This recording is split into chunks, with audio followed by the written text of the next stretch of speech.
Greetings and salutations, everybody. Welcome to the best damn movie-related show on the planet Earth, the John Campea Show, coming right here on my YouTube channel. I'm, of course, your host, John Campea, and it is an awesome honor and privilege, as it is every day, to have you, our international friends, gather around as we talk about our favorite things in the world, movies, movie news, TV, streaming, and all sorts of good things.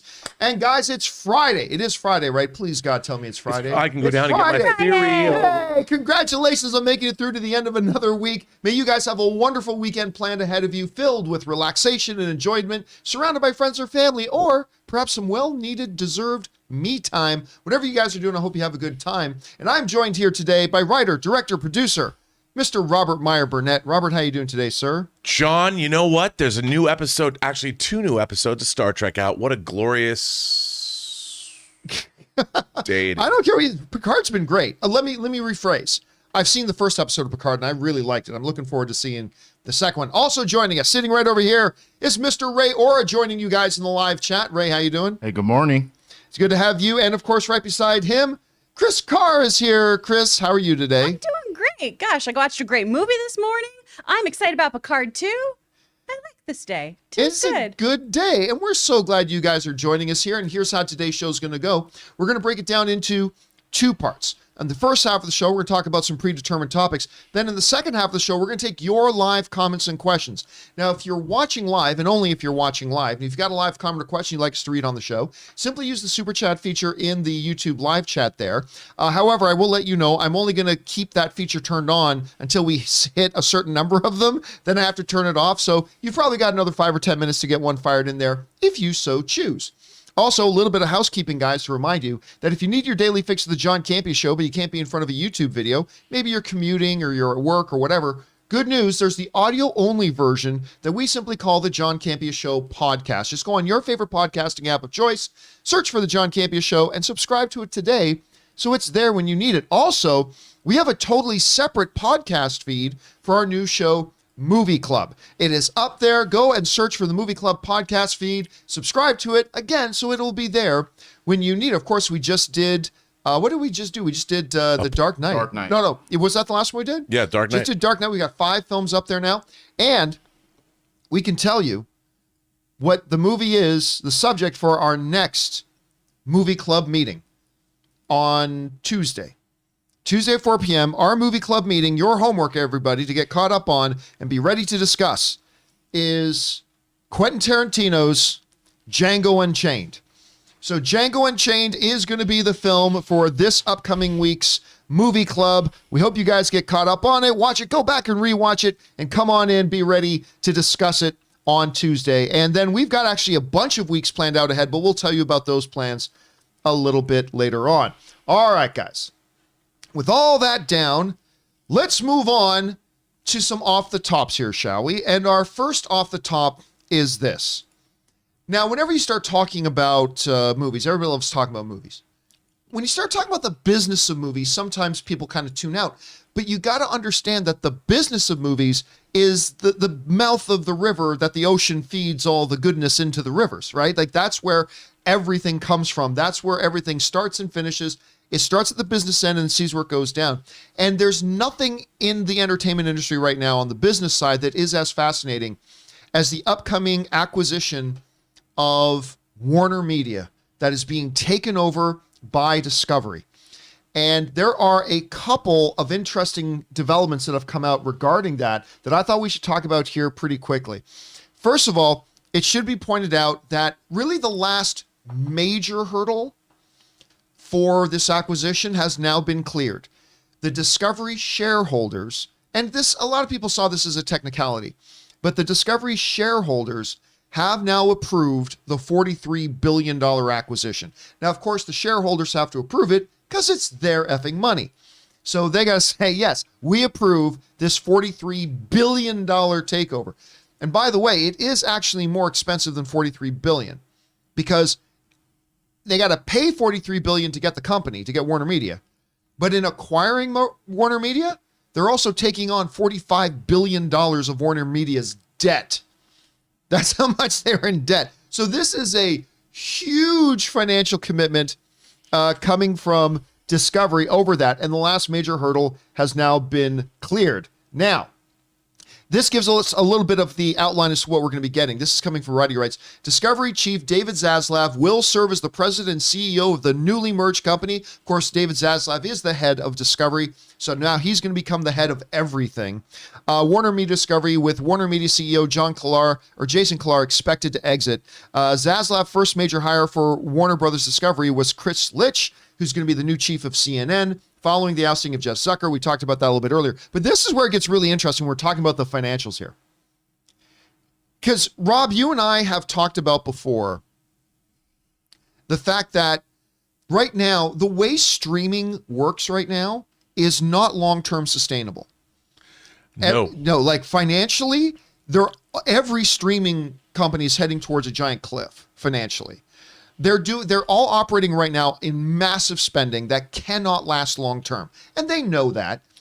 But I think these numbers we're about to look at really give us kind of rude awakening for just how bad the scenario really is. Oh, it's bad. It's pretty bad right now. So we go back over here, we take a look at this. Listen to this.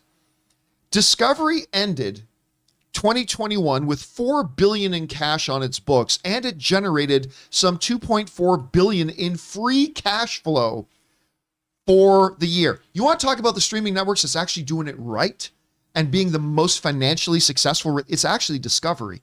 But at any rate, Warner Brothers Discovery will shoulder significant debt after the transaction is complete, with Discovery executives vowing to reduce the leverage ratio. Listen to this. Listen to what Warner Media's debt to revenue ratio is. With Discovery will shoulder significant debt after the transaction is complete, with Discovery executives vowing to reduce the leverage ratio from about 4.5 times earnings immediately after the deal closes to 2.5 to 3 times earnings within 2 years. At close of the Warner Media spinoff, AT&T expects to recap $43 billion and the new Warner Brothers Discovery to assume up to $43 billion of additional debt. I said 45 earlier, meant to say 43. AT&T aims to use the proceeds from the Warner Media spinoff to pay down net debt, which stood at $156.2 billion at the end of 2021. All right. Understand this. What they're saying is Warner Media is in debt 4.5 times to what their actual revenue is.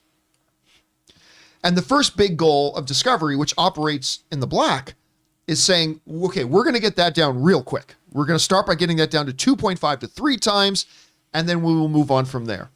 Kind of highlighting why Zaslav, I've been saying now that Big Papa Iger's out of the picture, Zaslav is the smartest guy in this business.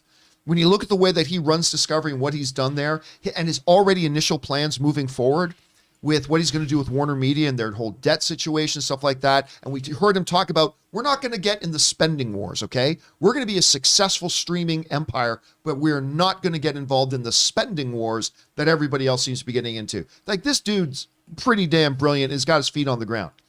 But what gets more interesting, I think, for a lot of people is that Zaslav is already kind of putting together what's going to be his executive team. Now, as of right now, he cannot make any decisions for Warner Brothers. He cannot be involved in Warner Brothers in any way, shape, or form. Like I said, it's just now his own shareholders even approved that they could take over the company, which I believe they said sometime in April or May, this whole thing will be completed.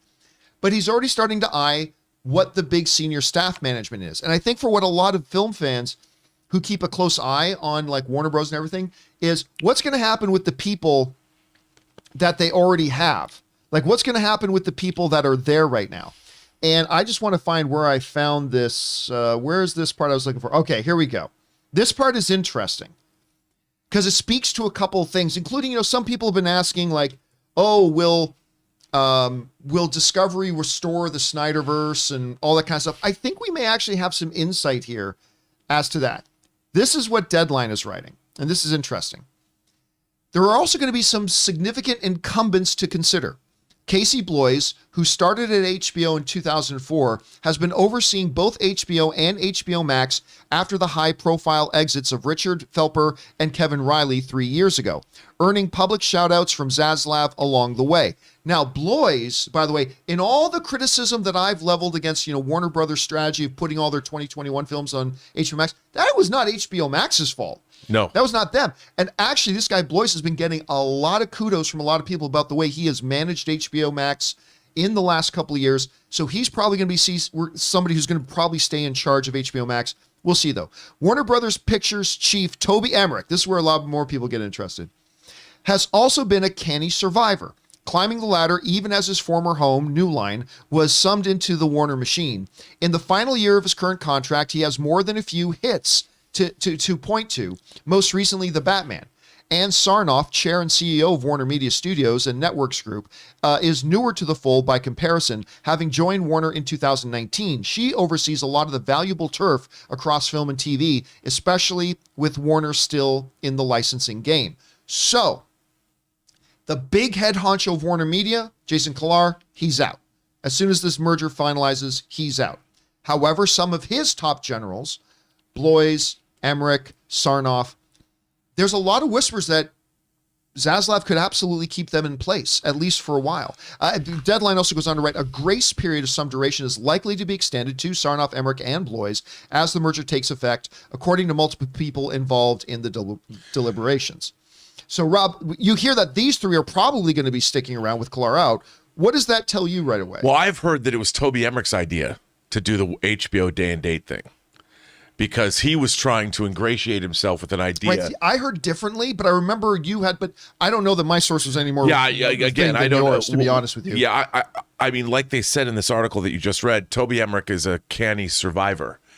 But, I think a lot of people are, the writing's on the wall. The major studios, as they exist currently, are in the middle of major upheaval, because streaming is now the final destination. That's where everybody's going to. That's where everything is moving to. All these movies, it doesn't matter what movies are being made, whether they go theatrical or not, they all wind up on streaming. So ultimately, the streamers are where the power is moving to in Hollywood. So it's almost like a game of musical chairs. The studio executives, can they transition out of a movie studio over to a streamer? Are they going to be able to do that? It's going to be really interesting to see who survives all of this. And I'm curious. I mean, Toby Emmerich, maybe, because he has so many. If you look at Toby Emmerich's credits, if you go to the IMDb and look at it, he's got like over 100 credits. Even, I think, if memory served, he wrote the movie Frequency. Really? I didn't know that. I think he did. I think he was I think, if memory serves, that he was the screenwriter. That's actually a pretty good movie. And they turned it into a TV series. So, it's going to be interesting to see. But he's got like over 100 credits as a producer. Right. So he's running a studio. And so that's a guy, he's pretty formidable as far as it goes. And he's a survivor. So it'll be interesting to see what they decide to do. I don't know if Ann Sarnoff's going to stick around, because she's only been there for 3 years. But we'll see. She's a smart lady too. So, and I think Zaslav, because remember, Zaslav himself comes out of NBC Universal, so I think he's got a lot of respect for what they do over there. I also think it's interesting. A lot of people have been wondering, and I only bring this up because I have gotten a lot of messages from people the last couple of days. Do you think Discovery will restore the Snyderverse and all that kind of stuff? You got to remember that the predecessors to Sarnoff and Kilar and stuff like that were the ones that greenlit the Zack Snyder Justice League, which some people believe is part of the reason why they got canned and fired afterwards, and the new regime that came in. So look, who knows what the future holds, but I think anybody who's looking at Warner Brothers movies in DC and wondering if Discovery will restore the Snyderverse, I think the very fact that they're looking at keeping these people on pretty much points to no. It looks like whatever strategy they have right now is probably the one they're going to continue on with. What's so strange to me, though, about people talking about restore the Snyderverse? Well, it never went away. Snyder's Aquaman. Yeah, the DCU's still here. Yeah, Snyder's Aquaman went on. Snyder's Wonder Woman went on. Snyder's The Flash went on. So if you want to talk about the Snyderverse, what people really want to see is Zack Snyder coming back and finishing off his Justice League. People. Yes, yeah. Yes.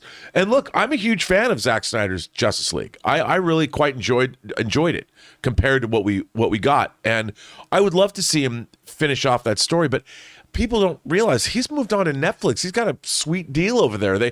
He's making Rebel Moon, his big sci-fi epic, in the Star Wars vein. Why would you want him as a creator to come back to Warner Brothers, a place that didn't exactly treat him well, where he's got a new place where he's making new original IP, and he did Army of the Dead. He's doing Rebel Moon. I mean, I would be happy for where he's at now because we're going to get something new and unique. Isn't that cool? I still think Zack Snyder's Justice League is okay.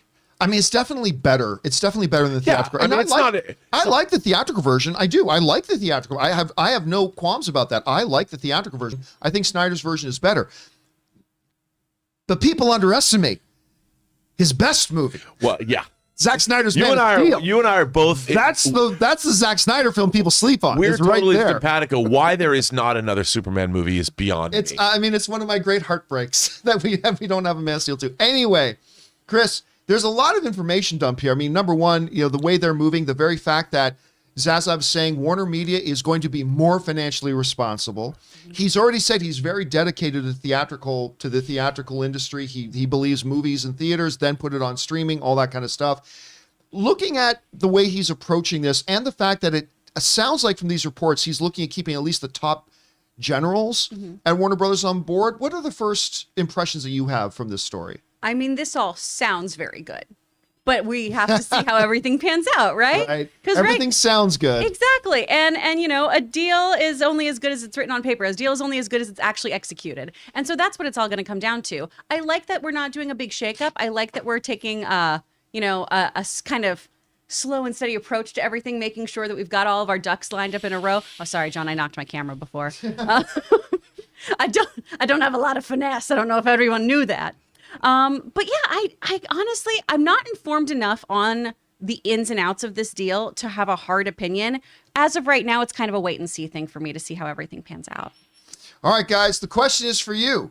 What do you think about this? I mean, I guess I understand the business side of thing isn't the thing that gets everybody a hard on, but like to me, it's incredibly fascinating stuff, the stuff that goes on behind the scenes.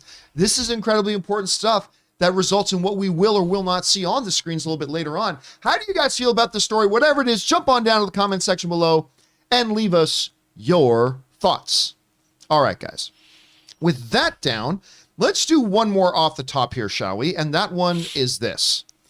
One of my unabashedly favorite movies of the last year or so, last 2 years, is Ryan Reynolds' Free Guy. I love this movie so much. Ray, I know you were counting down the days, Ray. Yep. Counting down the days till it finally came out for people to watch, and you watched it. You liked it, right? Yeah, I loved it. So, I mean, it's just a grand, wonderful movie. Absolutely love it. And it's directed by Sean Levy. Now, Sean Levy also just directed Ryan Reynolds in The Adam Project, which we're going to talk about a little bit later in the show. But he has also worked with Hugh Jackman. Sean Levy has also worked with that because I believe he directed Real Steel, did he not? I believe Sean Levy directed Real Steel. Plus, Hugh Jackman had a cameo in Free Guy. Plus, Hugh Jackman had a cameo in Free Guy that nobody knew about until after the fact.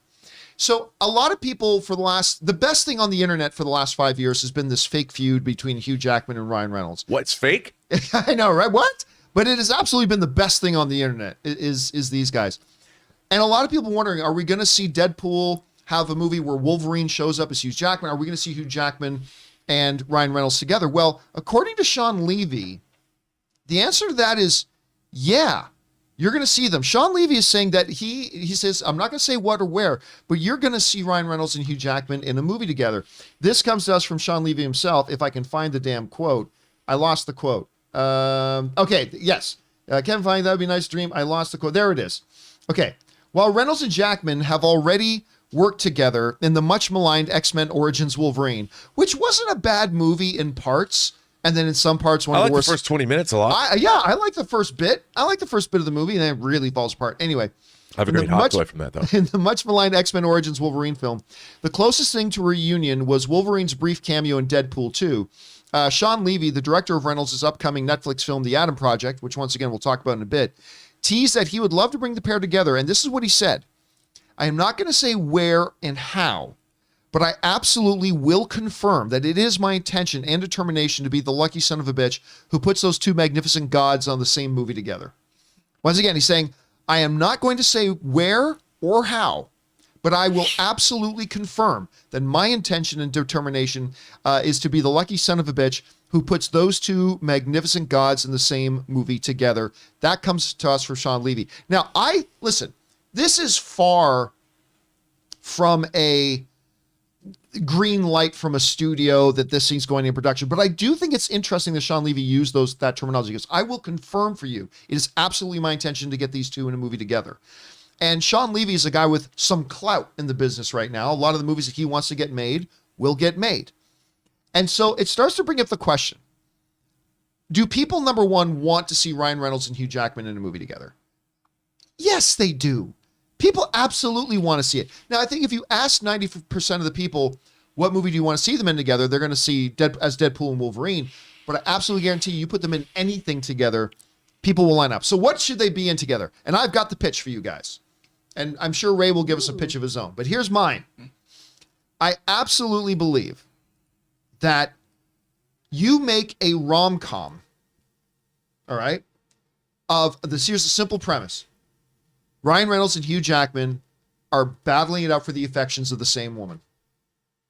You make that movie, which has been done 100 times, absolutely been done 100 times. I'm not saying it hasn't. But you make that movie, you just think of the possibility. You think of the hour and 42 minutes of banter you could have between Hugh Jackman and Ryan Reynolds. Now, the other obvious choice, which I have advocated for many times, and I don't know why Hollywood hasn't done it yet, they should. A Face-Off reboot. You do Face-Off reboot with, instead of Nick Cage and John Travolta, you have Hugh Jackman and Ryan Reynolds. That, you might as well just print the check for $2 billion right now. That becomes an all-time classic, up there with Casablanca, Citizen Kane, Star Wars, Lord of the Rings. Face Off the reboot. It'll be up there with some of the great names. I know, Rob, number one. Reboot perfection. I mean, yes, right? So, Rob, let me ask you this. Number one, look, I think the public wants this. Sean Levy says he's committed to getting this done. Do you think Sean Levy's going to actually be able to get this movie pulled together, whatever that movie is going to be? And if so, what kind of movie do you think that could end up being? Well, I think he absolutely could pull that off. I mean, you know, he's not just a prolific director, but he's also a producer. He's one of the guys behind Stranger Things. So he's a mover and shaker, John. He can get things done. As for the kind of movie, I would say put them in a remake of Wong Kar-wai's Happy Together. Oh my God, I know, that's right? a deep cut. It's a deep cut, but people are going to be like, what are you saying, Rob? I know. I'm kind of kidding. Kind of. Because I don't think anybody should remake a Wong Kar-wai movie. But that said, put him in an erotic thriller. I like the idea of making it a rom-com, but what about like a Body Heat-esque, really dark noir, where these two guys are competing for the soul of the woman they both love, but turn it into something that's really, really dark with murder and duplicity and. But is that what the audience wants to see? Like you finally get Hugh Jackman and Ryan Reynolds. Don't they want to go and have a lot of fun with it and see? I think it could be fun with it. You know, watching these two guys who basically wind up trying to kill each other over a woman. But you're the guy with the Basic Instinct 1/6 figures. Yes, right. That's 1/4 scale, dude. One over there, 1/4 quarter scale. Oh, scale. It's even more serious than I thought. Come on. No, that's yes. I would like to, and Paul Verhoeven should direct it. Even though Sean Levy wants to direct, let Sean Levy direct. But all right, Chris. I mean, you hear about this, Hugh Jackman. Number one, do you think this is a movie that could be pulled together? Would the audience still be interested if it's not Wolverine and Deadpool? Absolutely. And what kind of movie? Like, you're in charge of the studio. What movie do you want them to make? I mean, one, everyone would watch this, because how many times will we watch an aviation gin commercial just to see the two of them go back and forth and, you know, snipe at each other? All I want from them, y'all remember the movie Just Friends? Oh, I love Just Friends. I love Just Friends. It's on my Christmas rotation. With Amy Smart. He does that with Amy Smart, yeah. right? I love that movie. It's such a great, underrated movie. When I got my wisdom teeth out, my mom recorded me singing I Swear, just like Ryan Reynolds did. But so all I want is Hugh Jackman and Ryan Reynolds to fight each other the way that Ryan Reynolds fights his brother in that movie. I just want them slapping the shit out of each other and being so mean. I can't remember, but he's great. And by the way, you were singing one of the songs. Mm-hmm. I don't know why, every once in a while, and I probably even get the words wrong. I start singing Anna Faris's Forgiveness. Oh. It's more than saying sorry. Sorry. I don't know why. I don't know why every once in a while I catch myself. Oh. Ray is not impressed. She's so good in that one. Anna Faris is great. Amy Smart. Ryan Reynolds is so It's good in such that a good movie. But I want that level of just like bickering and slapstick. I think that'd be super fun for these two to just play off of each other in something like that. I got it. Uh-oh. I got it. This is Okay. $1 million idea right here. Okay, both of them are assassins, right? But Ryan Reynolds is like the lower sort of assassin. Like Hugh Jackman seems to get the job done way faster than he does. They've never met, and they're sent to the same job, and they get stuck at an airport. All the flights are down. See where Oh my God. And then they both start realizing, oh, that's the other guy that's been trying to steal my job. Whatever. But then What does Stanley Tucci play in this? Yeah, Catherine Zeta-Jones, who's a flight attendant, comes. But anyways, it's going to be great. Terminal 2, starring Ryan Reynolds, Hugh Jackman. Let's go. Anyway, Where guys. does Tom fit into the movie? Yeah, I mean, that just sounds like it writes itself. And what's Tom Hanks? Is he going to play the airport controller guy? Tom Hanks is not involved. His time in Or the does he terminal. still live at the Yeah, same he's still the airport? same still? character. He Yeah. still lives You know. there. He Is still that lives what's there. going on? Yeah. Perfect. All right, guys. Question is for you. What do you think about this? Sean Levy is saying he is absolutely confirming that it is his intention to make this movie. Do you think it can happen? If so, are you interested in it? If so, what kind of movie do you think it should be? Whatever your thoughts are, jump down into the comment section below and leave your thoughts there. Hey guys, we want to take a minute and thank the sponsor of today's video, the good folks at Keeps. Now look, you guys probably already know that 2 out of every 3 men will experience some form of hair loss by the time they're just 35 years old. Now that's where Keeps comes in, because Keeps has more 5-star reviews than any of its competitors. That means the guys that use it love it. Keeps offers a simple, affordable, and stress-free way to keep your hair. It's also low cost. Treatments start as low as just $10 per month, and Keeps offers generic versions for the 2 FDA-approved medications to prevent hair loss. That means treatment plans are affordable, typically half the cost of pharmacy prices. Keeps has everything your hair needs delivered straight to your door with discreet packaging and proven results. Remember, prevention is the key. Treatments can take 4 to 6 months to see results, so the sooner you act, the better. When it comes to your hair, save more, spend less with Keeps. So if you're ready to take action and prevent hair loss, go to Keeps, that's KEEPS.com/Campea to receive your first month of treatment for free. That's Keeps, KEEPS.com/Campea to get your first month free. Keeps.com/Campea. And thank you to the good folks at Keeps for being a sponsor of today's episode of the John Campea Show. Remember, the link is right down in the description of this video. Go click on it, use it, make sure you use that promo code Campea. It supports them and it supports our show. All right, guys. With all that down, let's go on to our main topics here today. And how do we select our main topics here in the John Campea Show? Well, it's really rather simple. You see, you guys come up with them. Whenever you come across a big topic, issue, or story that you guys feel we need to cover here as the main topic on the show, just go anytime 24/7 over to www.thejohncampeashow.com/contact. Once you guys get there, you're going to see a form. Fill it out with your topic or question. It's absolutely free. Hit submit, and then maybe, just maybe, you might see your submission featured as a main topic here on the John Campea Show.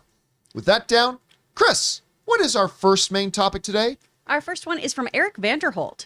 Hey, John, my body is so ready for the return of the boys. It's honestly been a top 5 show for me for the last few years.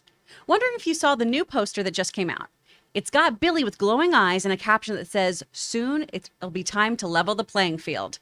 This has me completely excited. The idea of seeing Billy and Homelander maybe actually going head to head is enough to make my head explode. What do you think? All right, thanks a lot for saying that in, man. And yeah, listen, I have an irrational love of this show, The Boys. Like, there was a stretch there where I felt like The Boys, in no particular order, The Boys, Doom Patrol, and Umbrella Academy were like the 3 best things on TV. I love that. And I thought they were definitely the 3 best comic book based things on TV. And none of them were of the major none of them were major comic book characters of any of them, right? And I love the show, particularly The Boys. I remember, first of all, I was taken with The Boys episode 1. as Huey's walking down the street sidewalk with his girlfriend, and all of a sudden she just explodes. And you realize a superhero, a speedster, A-Train, had just literally run right through her. And I remember being so shocked in that moment because I wasn't really sure what to expect. I mean, I'd read the graphic novel. I didn't know what they're going to try to do. I didn't read all The Boys, but I read like that first season worth. I didn't know what they were going to do. When that body exploded, I'm like, oh my God. And then I just got really into the show. But once they got to the episode, like halfway through season 1, with the airliner, with the airplane, with Maeve and Homelander on the airplane, I just remember thinking, this is one of the actual most emotionally moving episodes of TV I'd ever seen. Like, I was just like, oh my God. Like, that the way they set up that entire thing, that's what this show is. It's this incredibly vulgar thing on its surface, but once you crack the shell and look beneath the surface, it's like Shakespearean drama and tragedy and character stuff just made up in this veneer of this totally bonkers, vulgar, raunchy kind of thing. And it's absolutely brilliant. Season 2 came, didn't lose a beat. I absolutely love season 2. And so I have been dying for season 3 to get here. Of course, we all love Carl Urban, but now it looks like we're getting a little bit more. We're getting a little bit more. This comes just from the folks at Screenwriter Right following. The Boys has started hyping up the upcoming season in earnest, now releasing a poster that hints at a major twist could be on the way. The poster finds Billy Butcher with glowing eyes, giving the impression that he has heat vision powers just like Homelander. The tagline that accompanied it reads, "Soon, it'll be time to level the playing field." This poster for The Boys Season 3 alludes to a major twist from the comics. In order to, level the playing field between themselves and the Supes, they wish to take down, Butcher and the Boys take Compound V to give themselves superpowers. It hasn't been clear yet if the Boys TV show will adapt that storyline, and this is the first major clue that it might. So the poster in question that we're looking at, again, this is coming to us from the folks over at Screen Rant.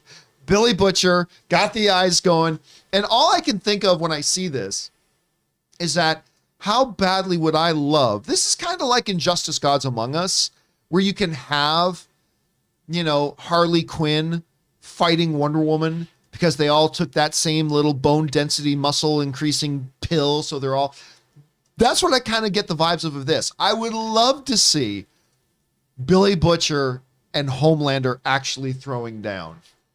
Now, they got to do something, too, because in this world where really just the only thing you have to do to get superpowers is to pop Compound V, I hope they do something to mitigate that a little bit, because that seems kind of silly in a way. But I'm dying for this season to come out. And by the way, their whole marketing thing with what's the Voight News Network? They've done some great stuff with that. They've been doing it for like a year. Yeah. Mm-hmm.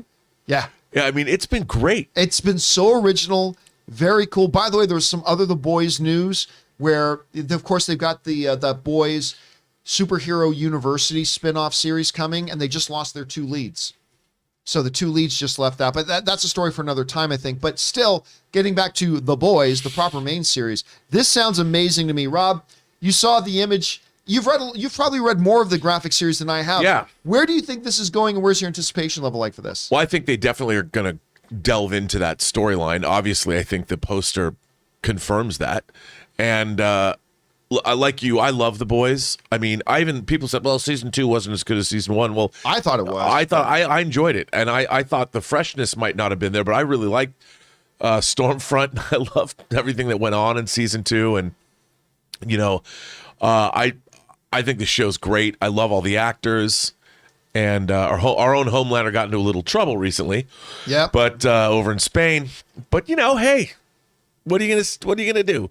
But I'm really looking forward to this, and I think that I would love to see Butcher and Homelander flying through the skies, pounding on each other. By the way, a little bit of a connection here. Our own Aaron Cummings came very close to being Maeve, Queen Maeve in The Boys, and I only found this out recently. Her husband Tom, I believe, got into the final rounds of being Homelander. What? Yeah. Now I think they ended up. I think who they ended up with was great. Yeah. But I mean, like, just a little connection there with our own John Campea show. Anyway, Chris, I know you are a big fan of The Boys. Where's your anticipation level like right now for the season, and what do you think about the images we're getting? I'm so freaking hyped for this because I saw the very first episode of The Boys like 6 months before everyone else. And I just had to sit there and wait after seeing that first episode, seeing A-Train just plow through that woman. Right. And be like, what? I need to see this whole show. I'm so hyped. And I love how this adaptation has deferred from the comics. They've taken a lot of the storylines and made them better, frankly. I agree. It's such a good example of how you can really elevate from your source material. Because usually adaptations, we're going to miss something. We're going to feel a little like, oh, this isn't like my comic. This is one where it really, really took that source material and just oomphed it up so well. I am interested to see how the powers kind of pan out for everyone because it looks like we're getting more than just the kind of durability and everything that we see in the comics. Usually it's focused kind of on wee Huey's experience with everything with the Compound V injections, and Mother's Milk already kind of had Compound V powers. So it's interesting to see how that'll pan out too. But mostly I want to dive into Billy grappling with the moral dilemma of having powers. His own code. Yeah. Do you break your own code to avenge your wife? Oh my gosh. And I'm so excited that maybe he has the same powers as Laser Baby. That's neat. Yeah, I'm wondering maybe that's where that's kind of the, right? Because that's kind of the iconic image. They even did it in the short animated stuff. They went back to Laser Baby again. So we'll have to see. All I know is that I am super excited for this. Guys, question is for you. What do you think about these images and the direction the boys could go? Have you even been watching The Boys? If so, what do you think of it? Whatever you guys are thinking, jump down into the comment section below and let us know your thoughts. Okay, guys. With that down, let's move on to main topic number 2, shall we? Chris, what is our second main topic today? This is from Stubble McShave. Deadline reported that Austin Butler is in negotiations to play Fade Rutha in Dune 2.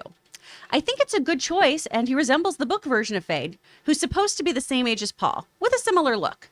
It will be interesting to see these two up-and-coming Hollywood A-listers squaring off in Dune. What are your thoughts on Austin as Fade Rutha? And Routha, and do you think he may be a big star in the coming years with roles as Elvis and Fade Rutha paving his path? All right, thanks a lot for writing that in, man. And yeah, actually, the Dune stuff is heating up now and getting pretty damn exciting.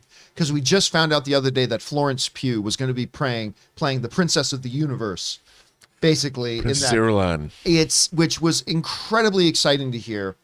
And now Austin Butler.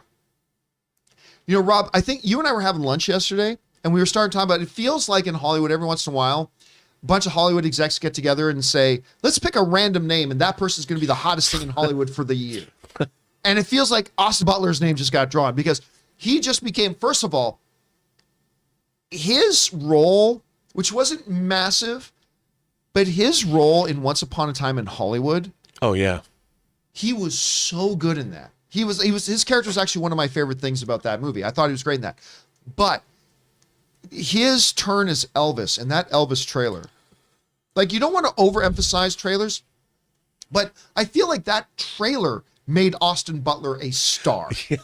Right? Just the trailer made him a star. I don't think you're wrong there. I think that people, it's funny because Elizabeth, she's always going, well, he doesn't look exactly like Elvis. And I'm like, well, Elvis, he's redolent of Elvis. Like, you look at the movie and it's like, yes, I can believe that character is Elvis Presley. And he looks to be amazing in that film. And he really sings. And then when you find out it's actually him doing the singing in it as well, it's like amazing. And then sure enough, not long after hearing about that, we find out he's going to be Sting. He's going to be Sting, the same character. I will kill him. I will kill him. The same character that Sting played in that original Dune movie. That's who he's playing. Really big antagonist of it from the family Harkonnen. Oh, I've always said Harkonnen, but apparently it's Harkonnen. They say Harkonnen, but they say Harkonnen in David Lynch's Dune. Right, but then they kind of change the pronunciation to Harkonnen. Yeah, I've always said Harkonnen. Anyway, he's playing a villain. All I see is an Atreides I want to kill. And now he's going to be playing a villain, which I think is amazing. Because a lot of stars today, they either play heroes or villains or whatever. And he's going to be playing Elvis. Now he's going to be playing that. I mean, I think this sounds great and very exciting for it. Rob, I know you've always been super interested in all things Dune. What do you think about this casting? Well, it's interesting because if you watch the David Lynch version of Dune, there's characters that the movie starts with, like the Padishah Emperor and like Princess Irulan and like Fade Routha, that don't appear in the first half of Denis Villeneuve's Dune.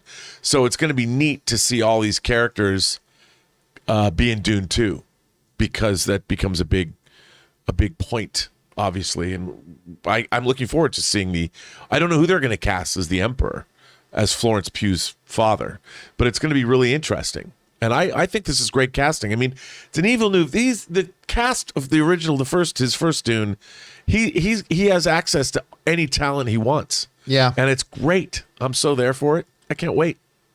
And you know what's interesting too is when you look at the earlier iterations of Dune, whether you're looking at the TV miniseries or the movie, like these are characters who get brought in, whether you're talking about the Princess, Fade, the Emperor, these are characters that have been introduced a lot earlier on, whereas Denis Villeneuve made the creative choice that we're not even going to see them in the first film. How big of a role do you think, like how much of the screen do you think these three characters in particular are going to take over the second one? I don't know. I mean, the Princess Irulan, her part to play is more extensive as we move along in the mythology, like through the other books. But I think they're going to probably have a pretty substantial part. I mean, they've got to set up.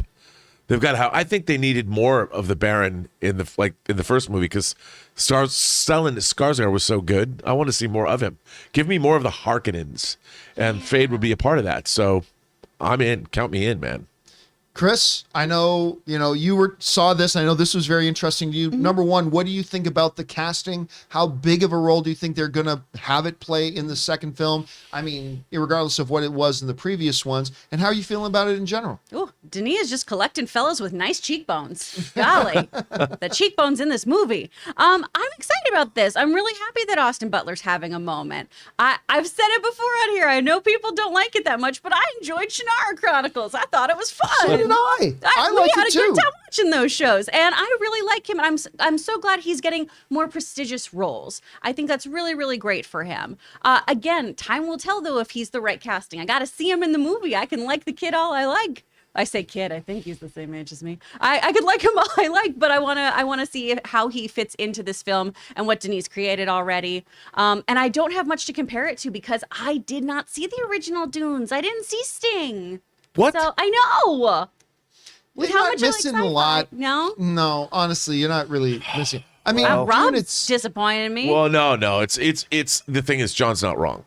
Okay. I mean, Dune's kind of a mess, and do you know Anne, my wife Anne, had never seen anything Dune, knew anything about Dune, and her first exposure to anything Dune was when we went to go see Denis Villeneuve's movie and she recently. loves it. She freaking loved it. She put it on because it was on HBO Max for a little bit. She watched it every day. I'm not kidding. She put it on and watched it every day.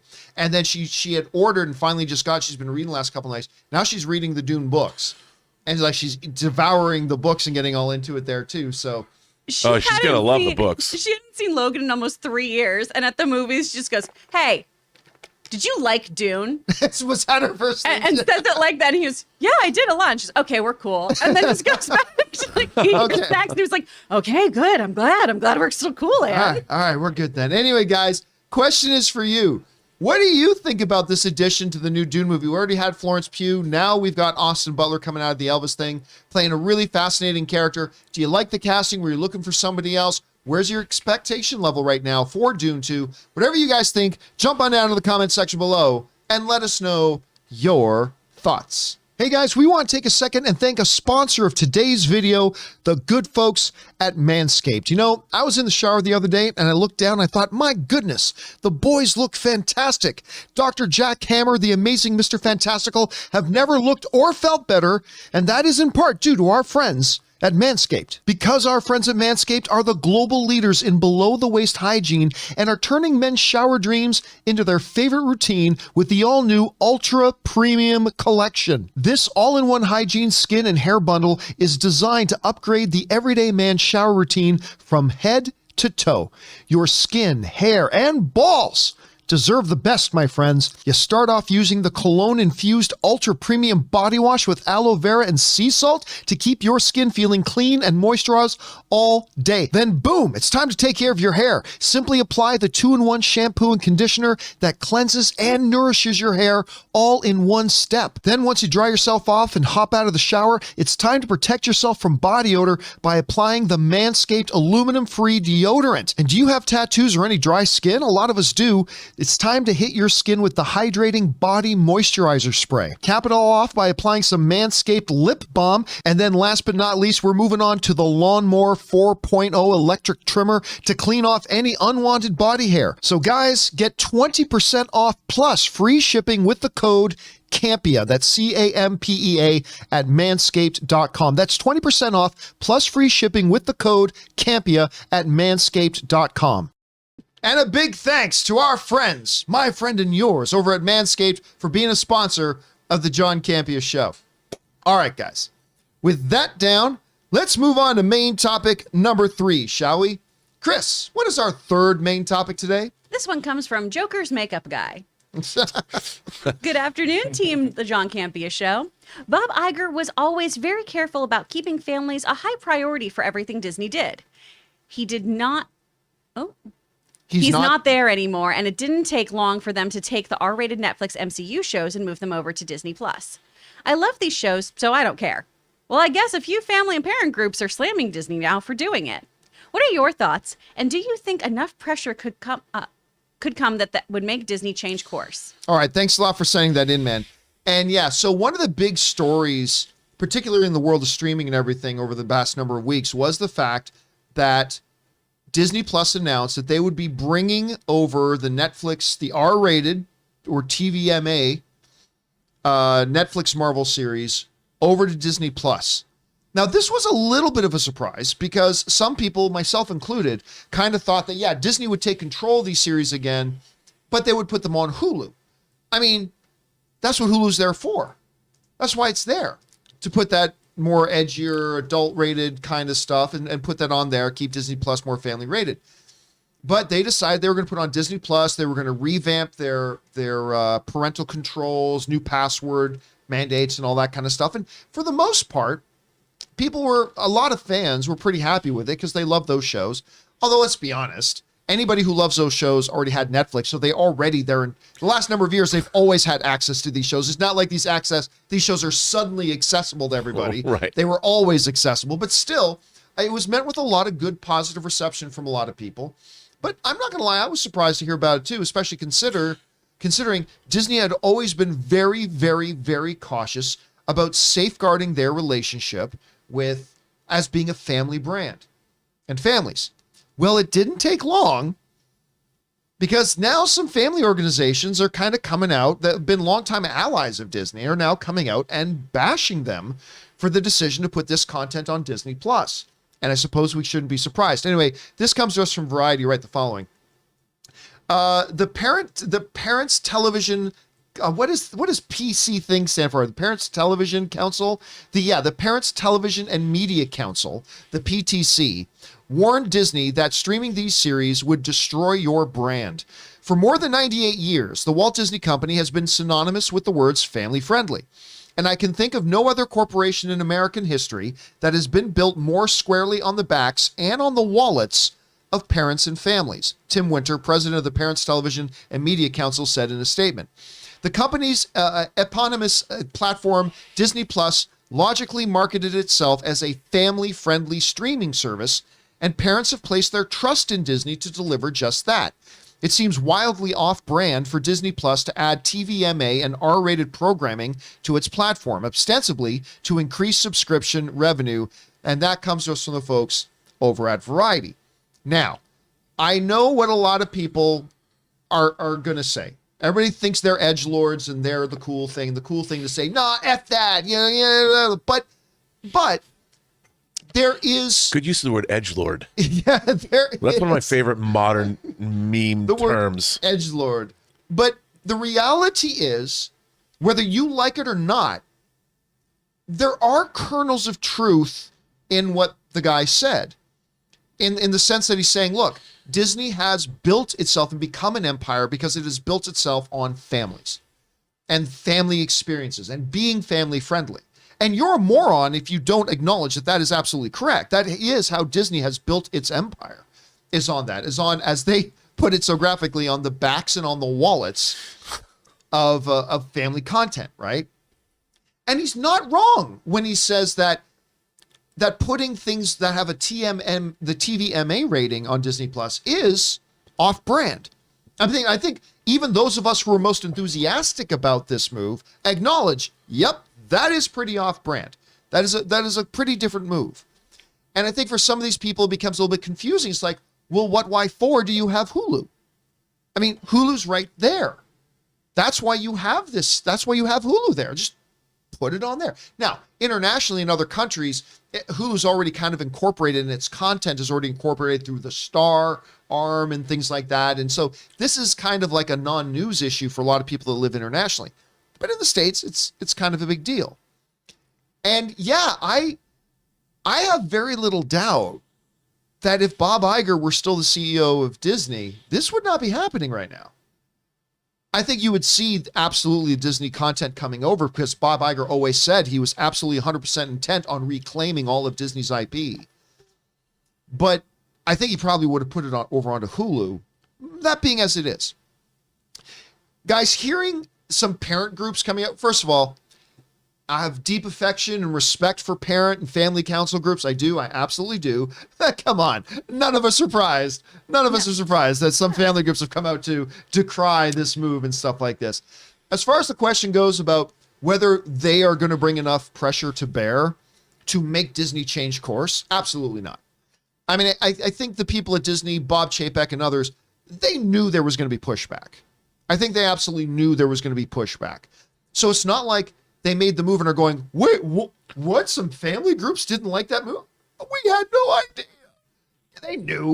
They knew, and they decided to make the move anyway. So they're totally comfortable with their decision here.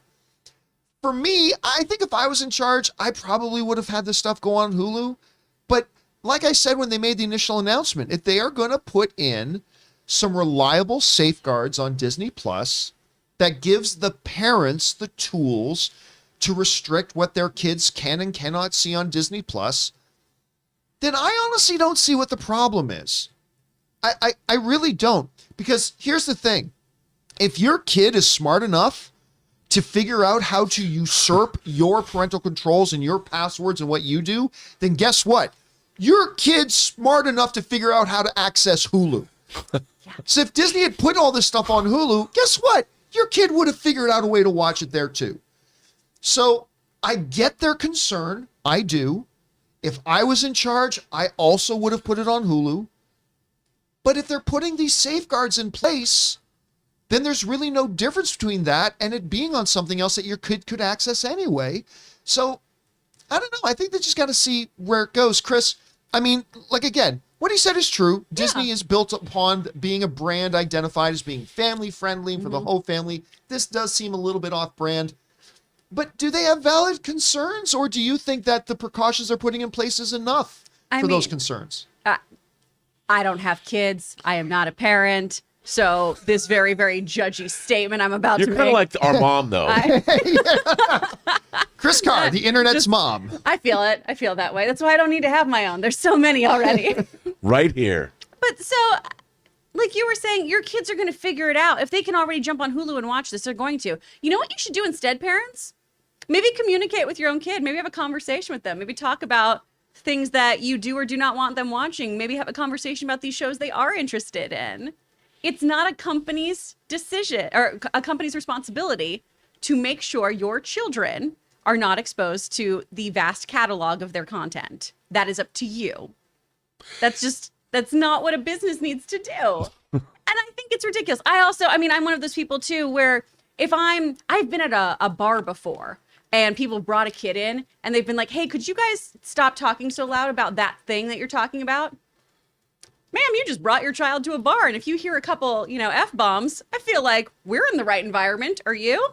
It is your choice to expose yourself to that. Wouldn't this, though, be more like a parent brings their kid into a Chuck E. Cheese Because isn't Disney Plus in this point kind of portrayed itself up to this point more like a Chuck E. Cheese than Moe's Bar and Tavern? I mean, that's fair, but if we already have the parental control options that put these over here so that, I can go get my Flamin' Moe's, right? I can go get that flaming drink at Universal Studios and tear it up while your kid goes and looks at some fake raptors. We can have the best of both worlds here, and it's your responsibility to make sure that your kid isn't exposed to things that you don't want them to be exposed to. And also, y'all, Dollars to Donuts, they are hearing worse things at school. All right? Rob, I mean, I get it. Disney has portrayed Disney Plus as a family-friendly, family-safe haven, but if they have adequate parental controls, it's no more difficult for a kid to get access to Hulu than it is for this area. I don't know. Look, again, I think it'll be the cool thing to just bash on everything that guy just said, but I do think he raises some valid points to be considered. I just think Disney has addressed those concerns. I don't know. How do you feel about it? Well, I mean, I would first look at your child's browser history before you complain about it. Just don't look at Rob's. Just don't look at Rob's. What's that one thing that's saying? What's the definition of a best friend? The best friend is the guy, if you die in a car accident, immediately goes to your house and erases your browser history. Yes, that's the definition of a best friend. That is true. But look, I think that like you, John, I think the guy does have a point. It's Disney's brand. But on the other hand, this is a paid service. Yes. If you were bringing Disney Plus, and I think that Disney Plus is a great service. I love Disney Plus. But the guy has a point. If kids are going to watch. I mean, frankly, if I was 8 or 9 years old and my dad told me I couldn't watch Daredevil, even if it was R-rated, I'd be pissed. Well, and it would only make you want to watch Daredevil even more. Yeah, and by the way, if I had an 8-year-old son, he and I would watch Daredevil together, and if I would explain things he has a problem with, if he asked what Jessica Jones and Mike Coulter are doing, I'd say, having a good time, son, and one day I hope for you to do the same. No, I probably wouldn't say that if he was 8, but that's probably why I'm not a parent. But no, I think that, look, the guy has a good point. It is a family-friendly brand, but they, as a brand, are also taking, like you said, John, precautions. They're putting in parental controls, and you can choose to have. If you don't want to have Disney Plus in your house, don't have it. Why is it that parents feel that they can tell a company like Disney what they should or shouldn't do when Disney is saying, we're addressing your concerns, and it's up to you now as parents to take responsibility?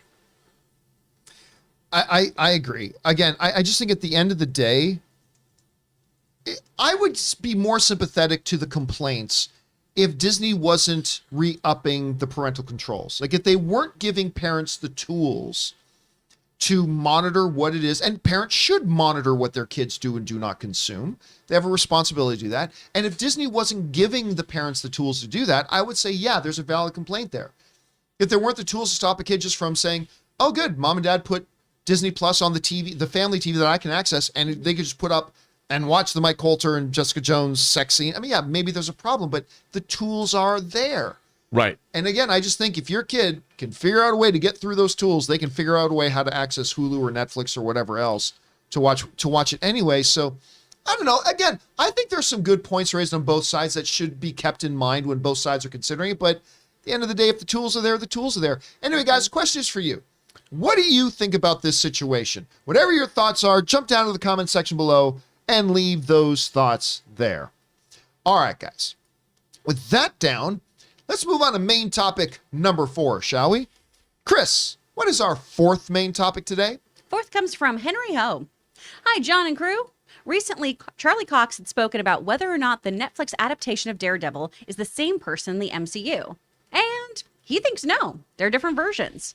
Now, Marvel themselves haven't confirmed anything yet, but this seems like a strong sign. What could this mean for the backstories of Matt Murdock and Wilson Fisk in the MCU? Thanks. Love your show. All right. Thanks a lot for saying that in, Henry. Appreciate that. And yeah, look, this has been a really big topic of debate and discussion. And for some reason, it's gotten heated sometimes. Like I've given kind of a thought about what it could mean. And I've had people like angry at me, right? How dare you, John? Are you calling Vincent D'Onofrio a liar? Like, no, you just aren't reading everything Vincent D'Onofrio actually said. At any rate, the whole topic of, ever since Kingpin got brought in to Hawkeye, which was, I think everybody would acknowledge was kind of the biggest highlight of Hawkeye, was the appearance of Vincent D'Onofrio as Wilson Fisk. But the question has been, All right. And now obviously we have Charlie Cox in here too. Is it the same Wilson Fisk and is it the same Charlie Cox Daredevil as from the Netflix series? On the one hand, you have the fact that, well, Fisk kind of physically is different and acts a bit different than he did in the Netflix series. I mean, he never had that kind of strength. He never had superpowers. He never did that. His backstory was apparently portrayed a little bit differently in Netflix shows this year. But on the other hand, you have Wilson Fisk saying, hey, in my mind, it's the same guy. In my mind, it's the same guy. Here and there, right? So then the same question got extended to Charlie Cox once he appeared in Spider-Man. It's like, okay, but is that the exact same guy? Is this literally the same character, the same guy with the same history and everything that we saw in the Netflix shows? Maybe yes, maybe no. And we won't know for sure until Kevin Feige comes out and makes a definitive statement, either in a movie or outside of a movie. But right now that hasn't happened. However, in the world of the multiverse, there are a lot of options. And Charlie Cox was recently at an event and he was asked straight up about it. It's like, is this the same thing? Is this going to be Daredevil season 4? Is this going to be the same Daredevil we've seen before? And Charlie Cox's statements, I think, were rather interesting. He said the following: I don't think it makes sense to pick up where we left off. I think in keeping with a lot of things in the MCU right now, whereas there's this kind of alternate reality kind of thing going on. So it's a good moment to have this, there's been a few years have passed, and now, I don't know, it's Daredevil, but maybe it's not quite. It's reimagined. So let's read that again, because I think there's a lot to unpack in here. I don't think it makes sense to pick up where we left off. I think in keeping with a lot of things in the MCU right now, where there's this kind of alternate reality kind of thing going on. So it's a good moment to have this, there's been a few years have passed, and now I don't know. It's Daredevil, but maybe it's not quite. It's reimagined. Just like a lot of other things that we have heard and seen, I think there are some things in here you could look at different ways. Like, for instance, when he says, and I'll bring this up one more time, when he says, I don't think it makes a lot of sense that we pick up where we left off. Well, I don't think that statement in and of itself tells us anything because, yeah, maybe he's saying, yeah, I don't think it makes sense to say this is the same Daredevil. It's got to be a different thing. He could very well just be saying, hey, you know what? Years have passed since the events of Daredevil season 3. I just don't think we should pick up where we left off. You could look at it that way. The more interesting parts of the statement for me, though, are the parts where he's specifically talking about alternate realities now, and where he's saying, now that we're in an MCU with alternate realities, he says, it's Daredevil, but it's not quite. It's reimagined. I don't know. Again, I don't think there's anything 100% definitive here. I will say, though, I personally read what he's saying, and I lean towards the fact that I don't think this is going to end up being the exact same incarnation of Daredevil that we had. I think there's going to be a whole ton of similarities. I think there's going to be a lot of things similar, some things very different. But I think at the end of the day, this is as he pointed out, an alternate reality version of Charlie Cox's Daredevil. Again, we don't know for sure, but to me, that sounds like it is what he's saying. I don't know, Rob, they're playing everything really close to the vest right now. And I don't think there's that one damning magic bullet piece of evidence that absolutely confirms it one way or the other. I'm leaning one way after hearing Cox, but now that you've heard what he said, how do you feel about it? Well, there's some weird shenanigans going on in the MCU that I say. There's some shenanigans here. And I want to offer J. Jonah Jameson, Ralph Bohner, now Daredevil and Wilson Fisk, where we have characters. Ralph Bohner is supposedly nobody, even though it's Evan Peters who was Quicksilver in the Fox universe. We brought back J. Jonah Jameson from Raimi's Spider-Verse. Now we have Wilson Fisk and Daredevil. We have Matt Murdock from different iterations of these shows. So there's 4 characters that have all been classified as different things, and they've come from essentially different universes, and yet they've all been incorporated into the MCU in their various ways. Right. And I think that, Matt Murdock is clearly Matt Murdock. He is Daredevil, as we saw in Spider-Man No Way Home. I think in the multiverse of madness is going to give us the definitive answers we need because You're probably right. It has to. I mean, it has to come out and say, and it's not just the character of Wilson Fisk and Daredevil, it's everything that came with them. Did Elektra come over? Did the Hand come over? Is Wilson Fisk's criminal empire the same as it was in the Charlie Cox series? And I think these things matter because going forward, if they're going to bring these characters back repeatedly, we have to know who they are. And they might want to make a Daredevil, say they make a Daredevil movie. Do they have to bring back, if they bring back Elektra and they do Elektra Assassin or something, is it still the same actress? And if not, why not? And, you know, as fans, it's Marvel has set up their own continuity. We have come to expect over what's going to be, 28 films now, that they have an internal continuity that we've been able to follow. Well, since they've moved since the beginning of 2021, adding, I mean, everyone said that Evan Peters is just nobody, but that was a very specific, if he was a nobody, why do that in the first place? And I've said that there's shenanigans there from the beginning.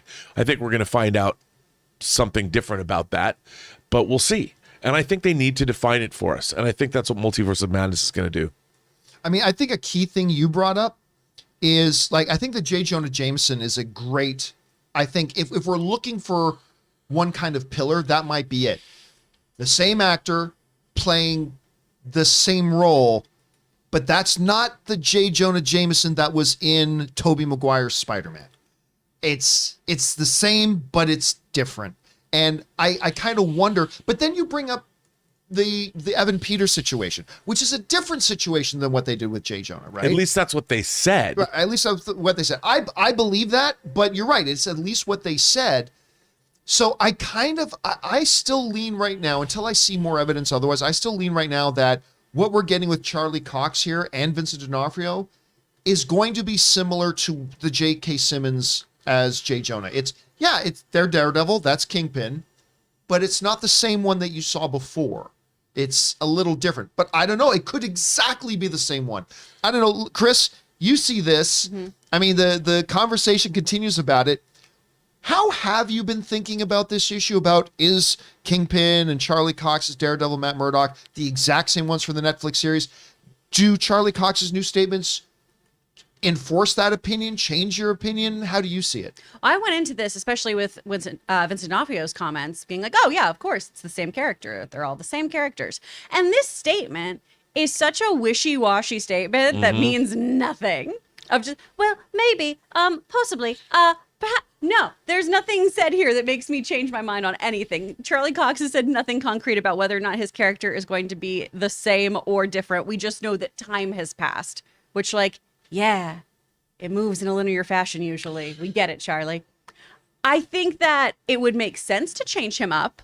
I think it would make sense to give him maybe a little more of the kind of super in his superhero, right? And give him a few more fantastical bits to mesh into the Marvel Cinematic Universe right now. Which is what they kind of already did with Kingpin. And I think maybe it allows us to perhaps right a few wrongs from season 3 of Daredevil and see kind of what we liked, what we didn't. But like Rob was saying, we have to be all in on that conversation then. We have to know what's coming along with us, what's canon, what isn't, what is Daredevil still. But yeah, I just don't think there's that much going on in this statement because, like most things when it comes to the MCU, we got to be vague as hell. Again, to me, the big part was when he himself brings up alternate realities. Mm-hmm. It's Daredevil, but it's not quite, you know. But the one thing I would say is if, and this is a big if, this is a massive, massive if it is a different version of Charlie Cox and Daredevil, much like J. Jonah's is a different version of J. Jonah, it offers them a lot of upside. Because on the one hand, you can bring over everything people loved about the Netflix Daredevil, but at the same time, because it's not technically the exact same one, you can change whatever you want about it. Mm-hmm. You can say this one hasn't met Elektra yet. Right. If Kevin Feige's got his own, because we all know Kevin Feige's already kind of connected to the Electric movie, but if Kevin Feige's got his own idea about what an Elektra could be, he could tell a totally new story of this Matt Murdock meeting Kevin Feige's version of Elektra. So you could, but if people love Foggy, they can bring over Foggy in the same one they had. Yeah. If they like, what's the character's name? Karen? Karen Page. Karen Page. If people love Karen, they want to, we can bring over that Karen. We can bring Just over. no heroin. Yes, please, not another heroin thing. You can bring that all over, but it's not technically the same, so we can change also. So it's almost like a having your cake and eating it too sort of scenario. And it's also, if it is the same, then where are the rest of the Defenders? You know, Right, and yeah. that's why there's all these other questions, and I think that the MCU needs. And why weren't they involved in the events of Endgame? And why? Yeah, and then you need to answer these questions. By the way, these are questions the MCU has set up for itself. Like they Absolutely. it's well pointed out. You know, it's not like we're if they weren't so tight on their own continuity with this one long story being told, then we wouldn't care. And if they're going to use the multiverse as their excuse, that's fine too. Just tell us. I think that they have to, because otherwise it's going to get to the point where, you know, we're all continuity pornographers. We all want to know what's happening in our stories and make sure that canon is adhered to, because when it isn't, things start to fall apart. And that's one of the great appeals of the MCU, is that they've had such a tight continuity, and that's kind of what makes it fun. At least for me, I've enjoyed that, and I want to know. And they're going to be doing other things, like if they go into Secret Invasion, maybe Daredevil's a Skrull. You know, who knows? I don't know. By the way, Xavier Phoenix in the live chat brings up something that I really, really like. So if, and again, this is a huge philosophical, theoretical if this is a different alternate reality version of Matt Murdock, one of the exciting things for me, as brought up by Xavier Phoenix Jackson there, is that you could introduce a new Stick. Now, Stick in the TV series, I forget the actor's name, but he's from Backdraft. Yeah, Scott. He was also the captain of the American submarine in Hunt for Red October. Scott Glenn. Scott Glenn, thank you. He was great in Hunt for Red October. He was great. And he was also great in Jonesy. If You Go, I Go. He was so great in Backdraft. But you could bring in a new Stick. And I love the idea of that, because I love that character. And it opens up a world of possibilities of different actors you could have come in and maybe play Stick to go along. But whatever. Anyway, guys, question is for you. What do you think about these comments from Charlie Cox? Are you kind of on the boat right now that, yeah, this is the exact same Kingpin and the exact same Daredevil that were in the Netflix series? The Netflix series is complete continuity with what the MCU is now. Are you kind of like me that you think it's going to be a little bit of both? Like it's actually not the same version, even though there's going to be tons of similarities. Maybe you have a third option. I don't know. Whatever you guys are thinking right now, jump down to the comment section below and leave us your thoughts as we wait for Kevin Feige to definitively answer this. All right, guys. With that down, let's move on to main topic number 5, shall we? Chris, what is the 5th main topic today? This is from Franklin Taffs. Hi, John. Been watching you since your Shang-Chi out of the theater reaction. Oh, thank you, man. Anyway, I just watched another movie with a Canadian, The Atom Project. I thought this was one of the better Netflix movies I've seen in a long time. The kid who played the younger version of Ryan Reynolds stole the show, and the way he and Reynolds played off each other was a real strength of the movie. Have you had a chance to see it yet? And what did you guys think? Thanks, and bring on the filthy. All right, thanks a lot for saying that in, Franklin. And yeah, look, you guys know, Ryan Reynolds is my favorite movie star. Good Canadian kid. Love the guy. But I've also been very critical of Netflix original movies because they've been terrible. They have a good one now and again. Actually, now and again, they have really good ones. But their success ratio is so much more infinitesimally small compared to their success ratio of their TV series that it's confusing. And even when you put my favorite movie stars in it, like Ryan Reynolds and Dwayne "The Rock" Johnson, in what's called Red Notice? Yeah, Red Notice. That doesn't guarantee the movie's going to be good. And listen, they're my 2 favorite movie stars, but I didn't like Red Notice. I just got to call as I see it. So just because Ryan Reynolds is in the Atom Project does not necessarily mean it's going to be any good. But I saw the trailers. I thought the trailers looked pretty good. They look pretty solid. I thought the concept was kind of neat. Ryan Reynolds having to go back in time and work with the younger version of himself. That's interesting. You don't see that done a lot. It's all right. I gave it a shot. And you know what? It ain't bad. It ain't bad. It is one of the better Netflix original movies. And again, this is the partnership between with Sean Levy and Ryan Reynolds working together again. Of course, they just worked together on Free Guy, although I do kind of wish they just immediately made Free Guy 2, but that's okay. Adam Project, here we go. This comes to us from the folks, by the way, this comes to us from Wikipedia's writing. The Adam Project is a 2022 American science fiction film directed by Sean Levy and written by Jonathan Tropper, T.S. Nolan, Jennifer Flackett, and Mark Levin. The film stars Ryan Reynolds, who also produces, Mark Ruffalo, Jennifer Garner, Walker Scobell, Catherine Keener, who I love ever since 40-Year-Old Virgin, and Zoe Saldana. Production on the film first began in 2012 with Tom Cruise attached to star. The film then fell into development hell until Netflix acquired the distribution rights from Paramount Pictures in July of 2020. Filming commenced on November 2020 and wrapped in March of 2021. Wow. And now here we are. We've got, this is one of those movies that goes all the way back. All the way back.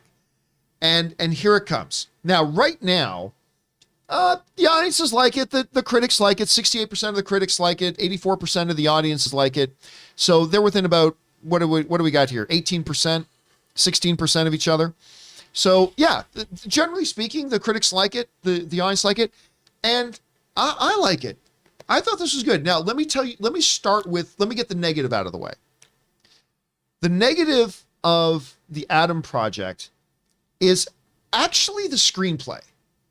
Like the general story of it. It's kind of weakly done. Like at the core of this movie is Ryan Reynolds and this kid. And Ray, I don't know if you can look up for me the name of the kid who plays the kid in the Adam Project. If you can look that up. Okay. But that's kind of the core of the movie. And then they kind of pieced a story. It's Walker Scobell? Oh, that's Scobell. Okay, yes. This kid is great. But let me get to the great things in a second. First, I want to get the negatives out of the way. The whole concept of why they're time traveling and what it is they're trying to accomplish almost felt like afterthoughts to the movie. To be frank, that whole thing felt like afterthoughts. Even the big climax of the film kind of felt a little bit like an afterthought.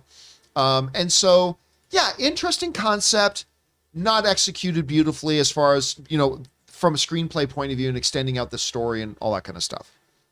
That's my main problem with the movie. Now, you might be saying to yourself, well, John, I mean, that's a pretty important part to a movie. If that doesn't work, like, how do you say you like it? Because of the other pieces. There's more than one thing that goes into making a movie. And this movie sang on a lot of other levels. And at the heart and at the core of this movie is not even just Ryan Reynolds, but it's Reynolds and this Scobell kid. Every minute these two characters are on screen together is gold. And it ain't just Ryan Reynolds carrying it. This kid did such an amazing job of being a young Ryan Reynolds. Now, the writer writes the lines and hands it to the kid. So, yeah, but when this kid is jabbing back and forth with Reynolds and having these verbal exchanges with him, oh my God, he says it all in such a Ryan Reynolds way. Like, perfectly. So you literally feel like you're watching two versions of Ryan Reynolds having these verbal exchanges with himself. And that is, to me, the absolute backbone of this movie. And the two of them are on screen together in this movie a lot. And every moment they're on screen together, for me, totally worked. And I was enjoying it. And the context of what the general premise of the story was kind of fuels that interaction and what they're doing. I also found there were great, once you bring in Mark Ruffalo, oh God, and Jennifer Garner, there's a scene of Jennifer Garner and Ryan Reynolds in a bar. And I'm not going to give, the one I'm talking about. I'm not going to give any details away. But there are moments of that and moments between Reynolds and Scobell and Mark Ruffalo, who plays their father. These two, but particularly that bar scene, that pulled on my heartstrings. She has the hardest job in this movie. No, she did. And she might have given the best performance. It's Jennifer Garner. So good in this. She's so good in this. Brilliant in this. And that scene is so good. So this movie, yeah, the overall premise kind of fell apart in the screenplay and what the big ideas, the time travel stuff, it was actually kind of weak. But that's not the heartbeat of the film. The heartbeat of the film are these characters, the performances, and so many just beautiful moments throughout. There's also a a fight in the playground kind of scene that I just laughed my ass off at.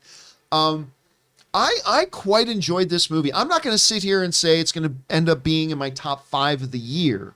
That would be disingenuous of me. But I wholeheartedly recommend this film. I think this is a good, for a Netflix film especially, this is a good sit down, grab your favorite beverage, grab some leftovers out of the fridge, sit down, pop it on, and just really enjoy yourself for under 2 hours. Ray, by the way, that's the other thing, Ray. It's under 2 hours. That's the first thing I thought. I was like, Ray could absorb this one, no problem. So yeah, I recommend you guys check out Adam Project. Again, just another star vehicle, but it's weird to have Ryan Reynolds in a movie. In all due respect to Ryan Reynolds, but he almost wasn't even the biggest highlight. This kid, the dynamic between them was amazing. Anyway, Chris, you also watched this movie last night. Those are my overall impressions. What are your overall impressions of this one? What worked for you? What didn't work? All that jazz. Oh man, this kid's so good. And this is his first thing too. This is his first big project. And he just knocked it out of the park. His mannerisms, his delivery, that very first line. Who talks like that? Just oozes Ryan Reynolds energy. It's so good. And I brought up on the show before, Ryan Reynolds has this great clip of Walker performing a Deadpool monologue behind him while they're just on set. And it is the funniest stuff you'll ever see. It's so great. This works really, really well. And I was thinking about you when I was watching it, John, because it was time travel wasn't fixing everything, right? That's a big thing in this is time travel can't fix everything. And time travel can cause a slew of problems, as we all know from every time travel film vehicle we've seen before. But man, the heart of this movie really is these family dynamics. Jennifer Garner gives one of her best performances, honestly, that I've seen her do. She's so great in this, and she does so much non-verbally. There are so many moments where she is just showing us how much pain she's in, how she's so frustrated. There's this great moment where Ryan just looks at her through a window. It's so good. It shouldn't be this good. But it is a really, really great watch. I highly, highly recommend it. The effects in this are really great too. There's not a weak person in this film. All the actors really, really come together. And I would say this is a great movie for Netflix. This is a great movie in general. What would you say maybe might be some of the weaknesses of it for you? I do think some of the plot devices kind of fall a little flat, like you were saying with some of the writing. There are... I would say this too, and we can't give anything away. I'm trying. The ending doesn't really make sense. And again, it's I know it's terrible to throw that out there without explaining what I mean by that, but then I'd be revealing like way too much. Don't do that. But I haven't seen it yet. I don't want you to do that. The ending to me didn't make a lot of sense. Yeah. But at the same time, I was like, oh, good. Yes. Yep. Totally get there. That's nice and vague. By the way, y'all. again, Keener, who is, again, I will always think of her as the woman from the We Sell Your Stuff on eBay shop and 40-Year-Old Virgin. Of course, she was amazing in Get Out. I mean, she's amazing in everything. But Zoe Saldana is somebody we haven't really mentioned as well. Not a big role in the film. So if you're going into it thinking you're going to get a lot of Zoe Saldana, you don't. She's not in a huge part of this movie. She's a central figure to the movie, but she's not in a lot of it. But yeah, for me, it's a winner. Rob, I know you haven't had a chance to watch it yet, but it looks right up my alley. Where's your expectation? I saw the trailers for this, but I liked the first trailer. The second trailer was even better. You know, it to me it looks like a combination of The Last Starfighter and Flight of the Navigator. You know, which both movies that I really liked, enjoyed, and we'll see with, of course, the time travel element. I love the idea of you know, there's a animated Star Trek episode called Yesteryear from the original animated series in the 70s where our Spock goes back to see his younger self. And I love those stories. And I can't wait to see this, to be honest. Guys, question is for you. Where is your expectation for the Adam Project been at this point? What do you think about the trailers?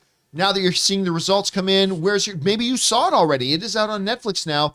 If so, what did you guys think? Jump down to the comment section below and let us know your thoughts. Guys, we want to take a minute and thank a sponsor of today's video, Viore. Now, you know, Ann and I like to work out and train several days a week, but the thing is I want to be comfortable and not look like a slob at the same time, and I often have a hard time finding something that does both. But Viore everything is designed to work out in, but it doesn't look or feel like it's made to be worked out in. It is so comfortable. You will want to wear this stuff all the time. Now, you guys know I like some flexibility and versatility in the clothes that I wear, but that's where Vuori comes in. See, it can be used for just about any activity like running, training, swimming, yoga, but it's also great just for lounging around or going out on the weekends in. For example, take the men's core shorts. These are the most comfortable and one of the best looking pairs of shorts that you can own, and they're versatile. One pair of shorts for just about every sport that you can play. Or take the men's Sunday performance jogger.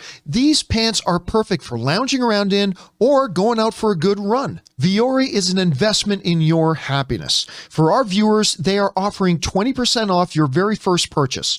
Get yourself some of the most comfortable and versatile clothing on the planet at vuori.com/Campea. That's VUORI.com/Campea. Not only will you receive 20% off your first purchase, but enjoy free shipping on any U.S. orders over $75 and free returns. Go to vuori.com/Campea and discover the versatility of Vuori clothing.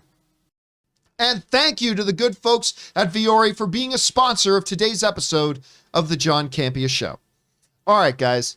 With that all down, let's now move over and start taking your live comments and questions that you guys were firing in. By the way, I want to remind you, if you guys want to get a comment or question on for me or Rob or both of us to read and address, but you're watching this show one of the other 22 hours during the day, we do a show 3 times a week called Mailbag, and we have one coming out a little bit later today.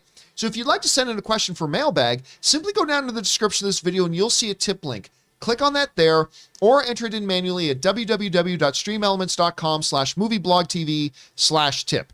You'll be getting your comment or question read on Mailbag if we deem your comment or question appropriate to be used on our show. And of course, you'll be supporting our show at the same time. And all of us involved with the John Campea Show, thank you guys so much for your support. By the way, I should mention too, another movie came out last night, Turning Red. But they both came out at midnight. Yeah. And I had to pick one or the other. So I had some people writing and saying, John, how come you're not reviewing Turning Red? Because I haven't had a chance to watch it yet. And when I was trying to decide which one to watch, I thought more people might be a little bit more interested in The Adam Project. Plus, Anne said, I'm not staying up, and I want you to watch that with me. Which means I was watching The Adam Project last night. So there you go. So we will be reviewing The Adam Turning Red. We just weren't able to do that today. Okay, Chris, what have people been writing in for us to talk about? All right, first, Sam Fisher. Did you see the boys' character posters riffing on and making fun of old Batman movie posters? They are hilarious. I have not seen these. I have not seen these either. I saw them. What are they? I saw good? them. They're just funny because like when they were released. Like what kind of things are in them? It's just the characters, and then like they have the fonts for the different Batman movies. Oh like, my God, really? Okay, I'm gonna have to look these up. Okay, that sounds pretty cool. I did not know about those, Sam. Thanks for putting those on my radar, man. All right, what's next? Downwell, who sends in just some support. Thank you so Down. much. More from Sam Fisher. Rob, I bought 2 Moon Knight shirts at my LCS yesterday, local comic shop. One looked like from Jeff Lemire run. The other is decomping skull breaking out of wrappings. Are you familiar with that imagery? I don't know which images, but Lemaire's stuff is really cool. That artwork his artwork's fantastic. I really like his Green Arrow runs. You did? Yeah. I'm gonna have to get some Jeff Lemire runs. He's a writer. Yeah. I was thinking. I just think artist. Yeah.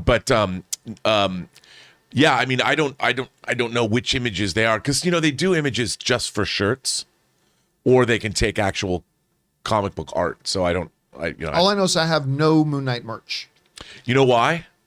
Because I bought one for you. You bought me. Gave you the one I had. You bought me Moon Knight merch. Other than that, I don't have one, but I might have to go and buy that same one because the more I look at pictures of it, I'm like, I should buy another one of those for I should myself. start bringing my Moon Knight stuff and put it on the desk your here desk or there? in the office. If we move. All right, what's next? Another Sam Fisher. I think She-Hulk might have a tap dance sequence because there's a video going around of Tatiana in tap dance lessons to "This Is the Day" by the. By the. I have not seen that. It could just be her doing her own thing, but listen, at this point with all the crazy stuff we're hearing about She-Hulk, I wouldn't put anything past this show putting it in. Yeah. So, I mean, who knows? Maybe. All right, what's next? From Suthius, I actually like that variants aren't just relegated to just alternate timelines. I like seeing different variants across the multiverse. And listen, I'm going to be, again, I'll say the unpopular thing. I don't care. I hate variants. But John, you said you like this. There are definitely instances where I think it's been really fun and really cool, and there's some cool things. But again, to me, it just waters down everything. There are no consequences. There are no stakes. Somebody dies. Oh no. Oh, guess don't worry. There's a variant here, and it muddies the water a lot. That's why I'm like very cool about seeing Doctor Strange Multiverse of Madness. I just hope it starts the process of closing it all down and getting back to just good storytelling again. But I don't know. That's because, Rob, I know a lot of people really do love the whole multiverse and variant stuff. I got to say, it's like when I was a kid, I've often said on the show, my favorite thing was when the Justice League of America would cross over with the Justice Society. Well, that was like Earth 2, and it was but they were two very distinct places. Like, the Jay Garrick Flash was on Earth 2, and we had the Barry Allen Flash. So there was a difference there. And with the variants, it's like, it's the same people, but sort of different, and it becomes confusing. And like you said, it gets a little diluted, I think, ultimately. I mean, I like the fact that you can go to a different Earth, and there's a different Flash that isn't, there's a Jay Garrick. It is delineated that way. Or Superman's older, or something, but... Yeah, I don't mind. Let's get back to the Vincent D'Onofrio, Charlie Cox thing. I don't mind if these are variants of the ones that we saw in the Netflix universe. That's fine, but then make it so now that's it. Now this is Daredevil and this is Kingpin. You know what I'm saying? But I don't know. I'm sure whatever Kevin Feige's going to do, he's going to do it great, and we'll love whatever it is that comes out of it. All right, what's next? Mike Joyce. Good thing Paramount Plus has Halo at the end of the month. Otherwise, I would cancel my subscription. That's right. Halo. I'll tell you what, I'm really liking Paramount Plus. Yeah. Like everything from Mayor of Kingstown to 1883. I loved 1883. I mean, South Park. I mean, the South Park stuff has been great. Present company excluded, but I'm really liking a lot of the Star Trek stuff. Certainly not all of it. And they've got some really cool things coming down the pipe too. Plus, we got Halo's coming out, which, by the way, we are going to do a post-game show for Halo. We have to. Yeah, at least the first episode. And then we'll see how that goes. Great game day. Yes, great game day. Great game day. But I got to tell you, it's shaping up for me. The Paramount Plus. I mean, they have to keep going. I mean, they can't they have more ground to cover, more to do, but it's working out so far for me. Wasn't there talk of the next Mission Impossibles going on there away? It will, but not right away. Okay. No, but that will be the streaming home of the next Mission Impossible. Quiet Place 2, that is the streaming home for a thing. But that was the big one that came out and they said, and by the way, Top Gun, I believe also is Paramount Plus. Those are Paramount franchises. Yeah, and I actually think they've got I don't know what's going to happen with Paramount Plus over the next 2 years. I think they're off to a good start. Well, yeah, and they got one of my most eagerly awaited movies that's coming out this year is the 4K restoration of the director's edition of Star Trek: The Motion Picture. Oh, and that's going on Disney+. That's going Paramount Plus. Yeah, Paramount. I said Disney+, Paramount Plus. But yeah. Sorry, let me rephrase that. When I said I think they're off to a good start, I think they're off to a good start once they killed the CBS All Access moniker and they became Paramount Plus. But once they did, I actually think they're off to a pretty good start. All right, what's next? From Joseph. Hey crew, love the show. Thank you. You guys have become a daily part of my own entertainment. Would love to know what kind of cameras you guys use. Thinking about it for my own creative endeavors. Thanks. All right, thank you for it. I love tech questions. Yeah, John, look at how many cameras you have here. There are many cameras. Many cameras. 1, 2, 3, 4, 5, 6, 7. 7 cameras. Don't forget that one. The Seven fans. Elgato. I got that one over The there. Elgato face cam. Oh, yeah. No, I counted that one. No, the one right there. Oh, that one right there. Yeah, but that one's not plugged in right now, even though I should have that one plugged in. So I love tech questions. Okay, so what I am using right now, and I have been using for a couple of years now, I am using a wonderful camera known as the Sony A6400. It's part of the Sony A series. It is an APS-C sensor E-mount camera system, and I use Sigma 30mm prime lenses. On this one, I use a 15mm lens, and I love them. I do love these cameras. They're a little bit older now. Now, they're a few years old, but you can probably buy them for under $1,000 each at this point. And then the lenses can run $3,000-$4,000, but these Sigma Prime lenses are actually like $300 new. I am considering changing cameras. Yeah, I'm considering, like, these have been doing the job for about 3 years, maybe more, but I'm considering camera change. Even though these have been great and I love them, we'll still use them. But I'm thinking about getting the Blackmagic Pocket Cinema 4K cameras. Ooh. Not the 6K ones, but the 4K ones. Because they're right around the same price. Do you have to buy lenses for them? You have to buy lenses for them, but again, you can get reasonable lenses, and it's not the E-mount or the APS-C, but they're micro four third lenses, which can be really good.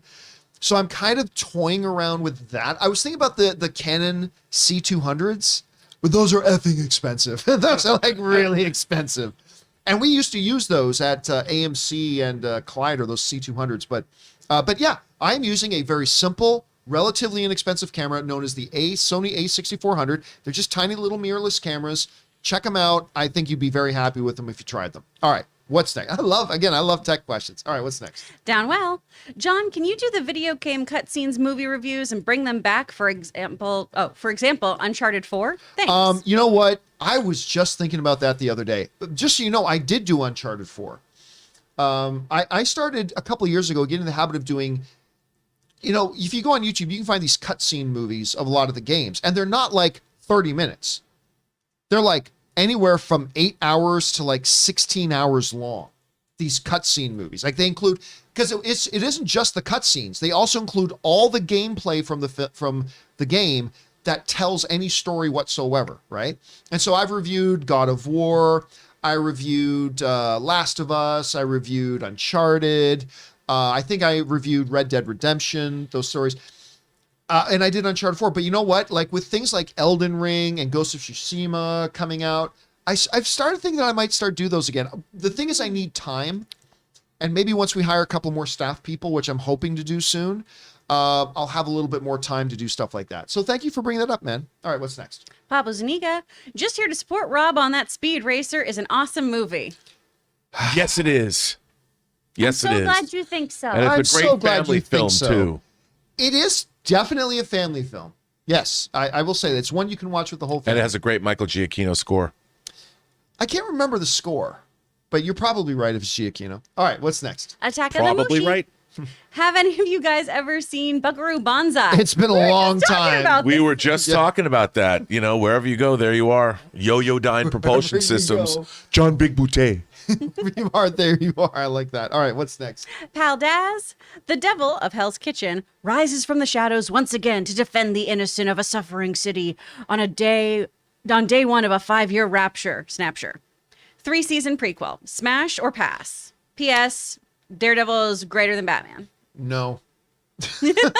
Not to the overall question, but Daredevil, no. That's just my opinion. But I'm going to take a pass on it. Again, now that could, what you're describing, Pal, I should say, could be very good. I mean, that could be an excellent thing. I'm getting really personally invested in this idea about it not being the exact same one. So it gives them the freedom to change the character, but keep all the things that worked all at the same time. But I mean, don't get me wrong. I mean, that's not a bad idea the way he's described it. What do you think about it? It's not a bad idea, but I don't mind that idea. I just, you know, like we were talking about earlier, I want some kind of closure because I don't want to have to think about it anymore. Yeah. It bothers me only because as a comic book fan, especially with Daredevil, I'm a big Daredevil fan. You know, I've read how many issues? 400 issues or something, and I really am invested in the Daredevil continuity. So just tell me, man. Like, I don't care about Iron Fist. Just tell me about Daredevil. I need to know. And also Jessica Jones, the Purple Man. I mean, I need to know. All right. So good. So good. All right, what's next? Jackmaster Norred.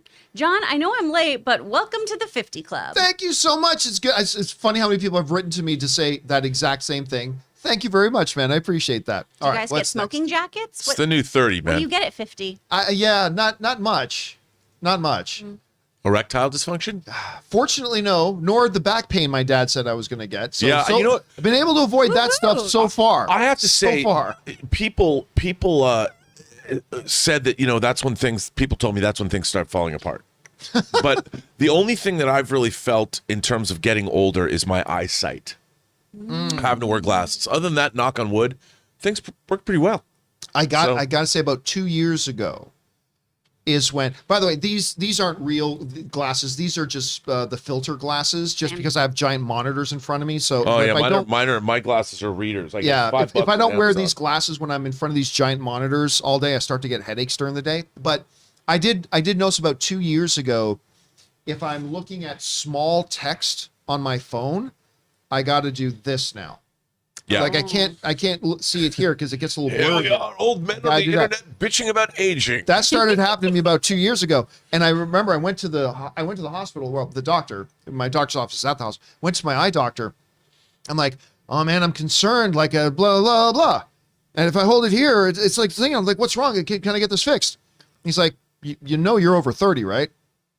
I'm like, yeah. He goes, totally normal. Just accept it. I'm like, but sometimes. All right. Over 30 is tough considering what we do all day long. Yes. I mean, I look at what hot toys are coming out, what video games I'm going to get, what Blu-rays. And I'd say to my mom, this new Spider-Man movie's coming out. My mom's like, why do you like the same stuff you liked when you were 8? Because if it was worth liking at 8, it's worth liking now. I say, Mom, we live in a world where I don't have to grow up. I can be perpetually Peter Pan for the rest of my life. And isn't that terrific?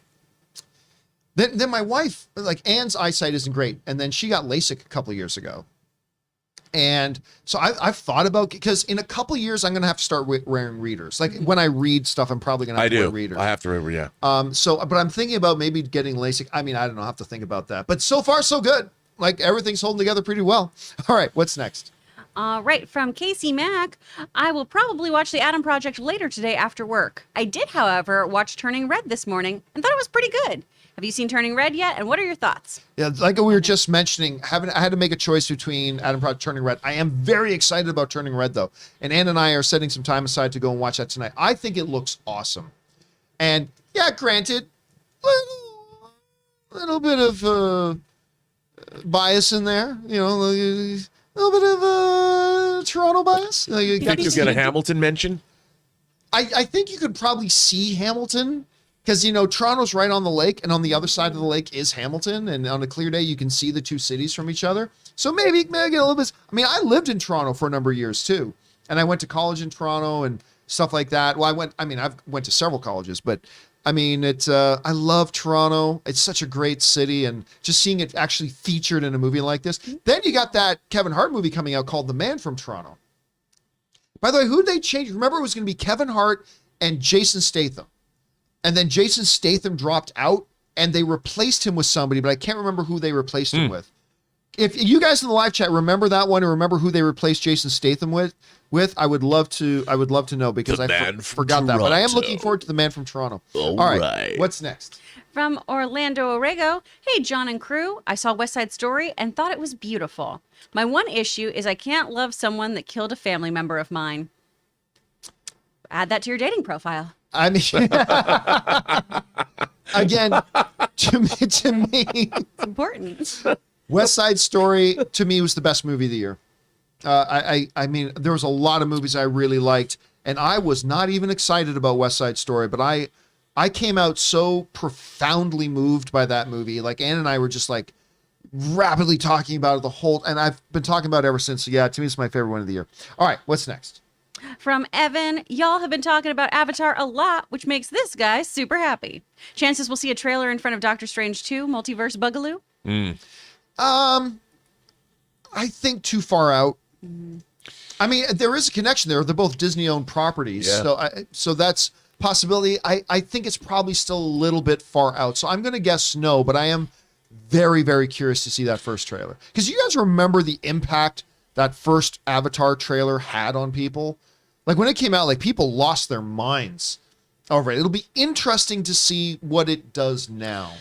Yeah, I mean, I think just out of curiosity, look, dude, of all the movies coming out this year, I just want a glimpse. I want to know. I want some kind of, because I am an Avatar fan. I'm an Avatar stan, and I can't wait for this just to see what we're gonna get. All right. I think we missed one from Spencer. Oh, that's what I have next. Okay, online. great. Spencer Cooper, right? Yep. Oh, there we go. Okay. Thoughts on Dark Knight Rises Bane versus Batman fist fight with his monologue? Like from The Dark Knight Rises? That initial one where he gets his back broke?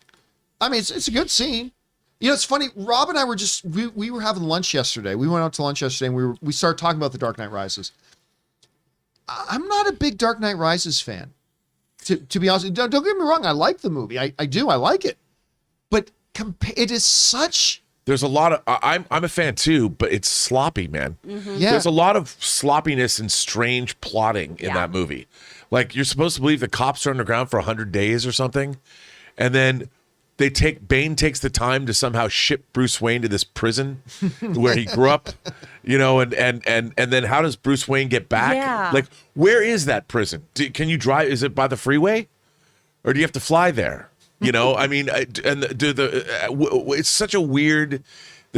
And why did Batman take the time to put the bat signal and set it on fire? It's on the side of that bridge. Like, didn't he have other things to do? But it has moments. I think it's. Sure. I like it. It's this. Yeah, overall, I like it. It's got some really good moments, and it was kind of cool, especially like if you read the Nightfall series and all that kind of stuff. You've been waiting to see the moment that Bane breaks Bruce Wayne's back. Yeah. Now, of course, then you're waiting for somebody else to come along and play Batman, and they don't do that here. No, but because he has an exoskeleton and everything's fine. Yay, money. And yay, money. All right, what's next? From JSOP4. Love the Batman so much that every night when I take my contacts out, I think they contain footage from Iceberg Lounge. Bring on the filthy. A little bit of a spoiler from the movie there, but yes, absolutely. I love. God, I still haven't seen the Batman for a third time yet. I gotta go. So I think this weekend I'm going to be squeezing in a third screening of the Batman. All right, what's next? Cincinnati's 5-star barber. What about Seconds from Disaster? I have them next. So 1 of 3. Yeah, okay, do Cincinnati's first then. Then you might have to start reading from the other screen. Okie doke. Cincinnati's 5-star barber. Cincinnati's 5-star barber. Woo! Yay, sending in an almost $20 super chat. Thank you so you. much. John, I've been meaning to tell you how much I enjoy the awesome new format of the show. Oh, thank you, man. Better than ever, and I truly love all you guys. Except for Ray. Well, yeah. Until he watches the next 2 indie movies. LOL. Your buddy, Cincinnati's 5-star barber. Oh, that's right. Ray finally watched Raiders of the Lost Ark, but you still haven't seen the other two. No. We got to get the Come other on, dude. No. And I don't intend to. That's how that Oh, sounds. no, well, he's going to have to because we're going to cover... We won't do Kingdom of the Crystal Skull, but we will cover the other I'll two. watch him when the time comes. When the time is right. But someone pointed out in the chat that the Michael Kino is doing the next Marvel thing. I mean, I was just Which reading next about it. Marvel thing? The A lot of Marvel things. Werewolf by Night. Oh, Werewolf by Night. Yeah. I heard he's actually directing it, if I'm not mistaken. Oh, yeah. Yeah, that Michael Giacchino's actually going to direct. Wow, and it's Werewolf by Night. And that's where Moon Knight got his start. Yeah, The so it's basis going to of be Werewolf by interesting to Night. see how and where and why they tie that all in. We still, why would you be a werewolf any other time? Right. The name bothers me so much. If it Vampire was with werewolf teeth. by day, I'd be like, ooh, that's neat. By the way, I should point out, I asked everybody a question. I said, who was the actor that took over the Jason Statham role in The Man from Toronto? And thank you to everybody in the chat board who reminded me that it is Woody Harrelson who's taking over that role. So that's going to be interesting. Yeah. All right. Thanks a lot for sending that in, Cincinnati Barber. By the way, Cincinnati Bengals are going to the Super Bowl again this year. Yeah? I'm- Already? I Didn't we believe just they're do going to this? go to the Super Bowl again this year. Anyway, all right. What's next? Okay, so then we will do Seconds from Disaster. 1 of 3. What's up, Movie Talk crew? This one is for John and Ray. When I saw the Batman, as soon as it was over, the guy in front of me turned around and said, oh. Whoop. So do you think Pattinson would be better as Batman Beyond? Oh, God. I said, no way, but immediately thinking of you guys, I laughed and said, Batman Beyond would be cool, but not Pattinson. I'd rather see a Nightwing movie, to be honest. Pattinson would not be a good Terry McGinnis No. at all. I mean, Pattinson's 36 years old. Or is he 38? Hey, Google. Okay. How old is Robert Pattinson? Get our answer. 35 years old. Sorry, 35. So I was wrong on both counts. But he's 35 years old. Like Terry McGinnis, he is not. So no, I think even if they were to do a Batman Beyond, I definitely don't think that's the right fit for it. I think you got to go somebody. I mean, you go somebody like, not this guy specifically, but you go somebody like a Timothée Chalamet. I think that's the way you go. Somebody around mid to early 20s that can play a little bit younger, that kind of stuff. So that would be my take. I don't. And you guys think Robert Pattinson would be a good fit for Terry McGinnis? No, the whole point is a younger Batman. I mean, an older Batman having a relationship with a young protege. So, Yeah. All right. What's next? Joseph. Also, one of my favorite movies is Collateral with Tom Cruise and Jamie I Foxx. love So that good. movie. So I good. may be wrong, but I feel like the Batman reminded me a bit of that movie too. Would you agree? There's some overtures in that. By the way, correct me if I'm wrong, but one of the two stars got an Academy Award nomination for that movie. I thought. Did Tom Cruise. Wasn't it Tom Cruise? Did he get an Academy No, Award I would nomination? think Jamie Foxx might have. It might have been. Ray, can you look that up? See which one in Collateral got an Academy Well, they're Award both nomination. great. Or it might have been neither of them, but I thought one of them did. Michael That Mann. movie's great, and it was a very different kind of role for Tom Cruise at the time. Yeah. So good. He was fabulous in that. Yeah, I really like that one, Joseph. Good call out on that one, dude. All right, what's next? From Black Shy Guy. Do you guys think it's time for a Drizzt? Drizzt Do Urgent movie? And Robert, do you have a collector statue of him? Love you guys. I'm straight up confession. I have no idea who or what that is. What is it? How is it spelled? DRIZZT space DO. Urgent. I do not have a figure I'm of sorry, that Black character. Shy Yeah, Guy. sorry.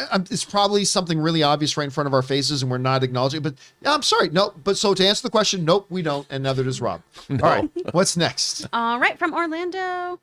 From the news about the DC movies changing dates, I think it's because there isn't any new movie projects coming up. Only Batgirl, which is filming, and Blue Beetle that hasn't started post-production. I don't see how that would have any bearing on why you would do a massive calendar reorganization when you literally just 72 hours earlier had this big ad playing in front of the Batman telling everybody, here's the movies coming out in 2022. Which, by the way, maybe Monday or something, we're going to have to actually make a main topic and talk about what does this mean for Batgirl. Because Batgirl has Michael Keaton in it. The Michael Keaton Batman, who doesn't get introduced until The Flash.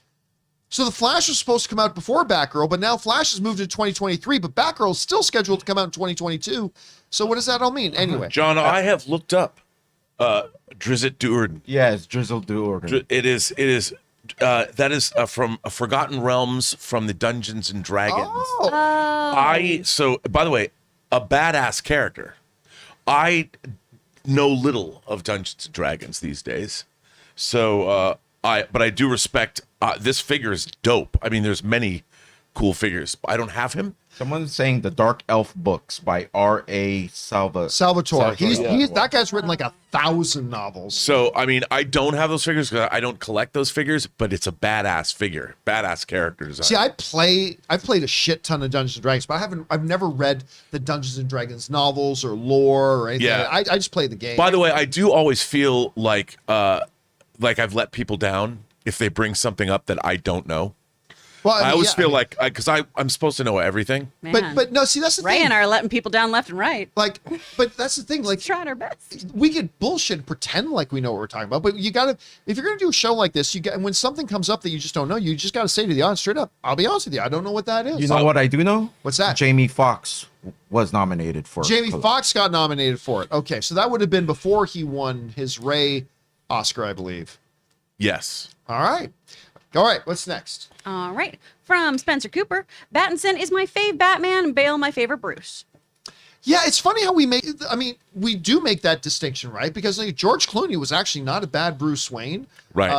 He is Bruce Wayne. I mean, his life is Bruce Wayne, absolutely. So, I mean, yeah, but that's going back and forth. It's not just about who's your favorite Batman. It's like, who's also your favorite Bruce? I agree with him, but now that I think about it, that his character wasn't written to be like that Bruce, I don't think. Exactly. We Yeah, so haven't like you have to seen judge Bruce. it. Yeah, you have to judge it for its All right, what's next?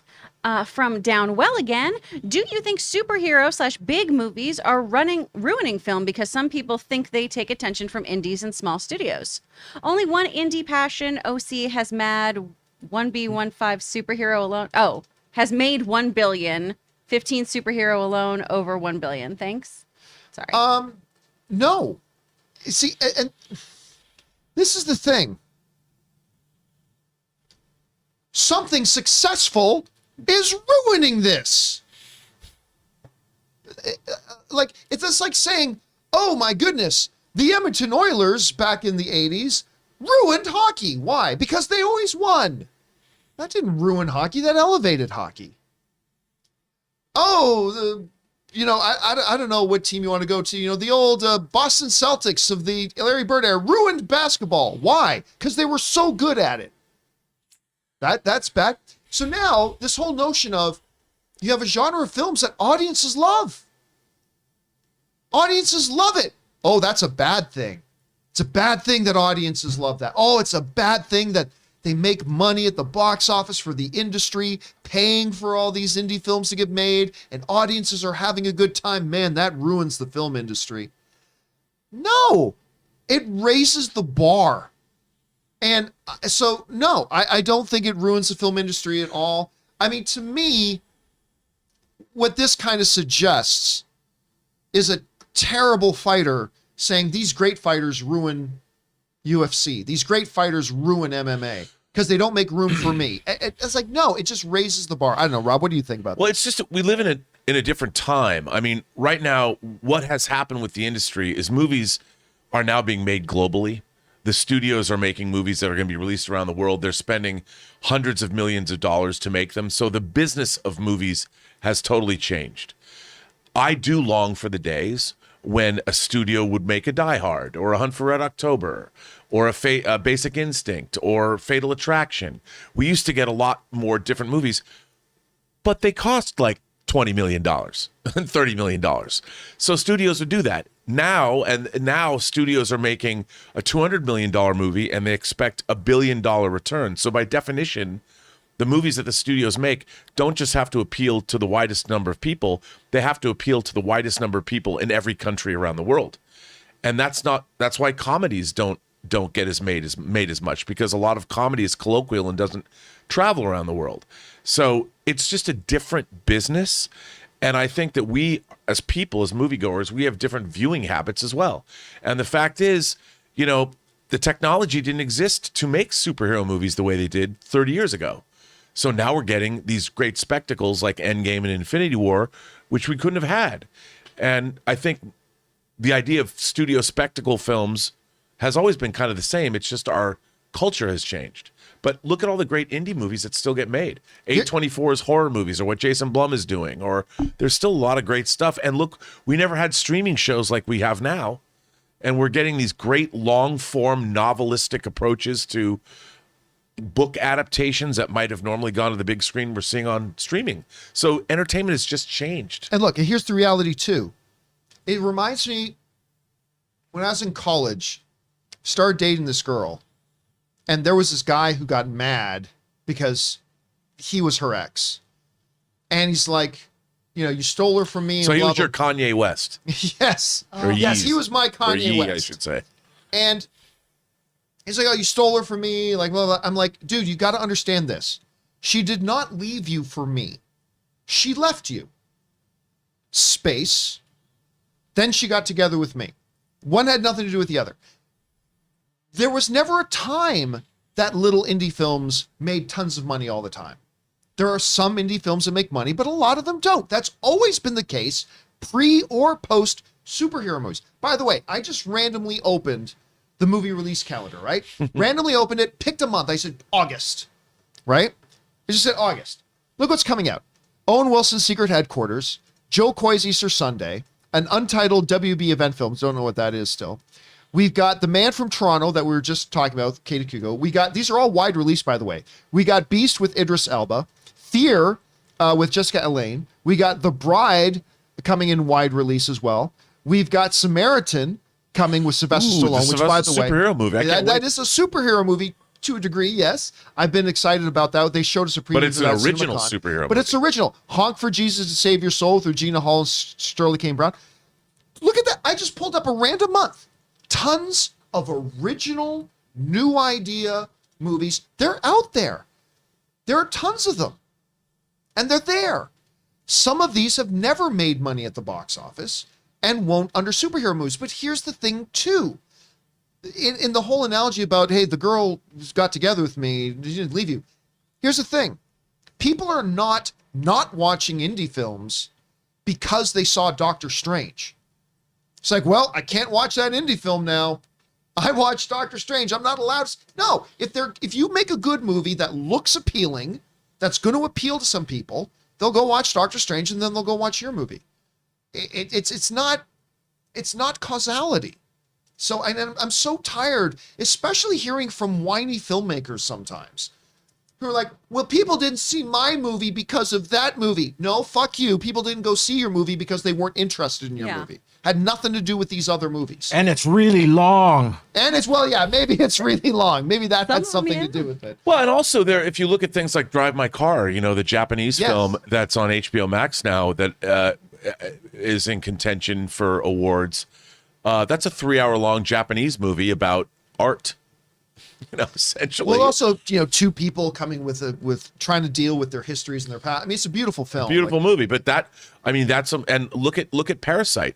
You know, winning Best Picture. Yeah, and it got a lot of attention, and so one has nothing to do with the other. We're getting some cool stuff. Anyway, we're falling behind here. We got to keep moving. Thanks for writing the question down. Well, appreciate that, man. Good topic. What's next? From Zeke, 1 of 2. Hey, John and crew. Wanted to shout out my brother Jake and was hoping you guys could wish him a happy 23rd birthday.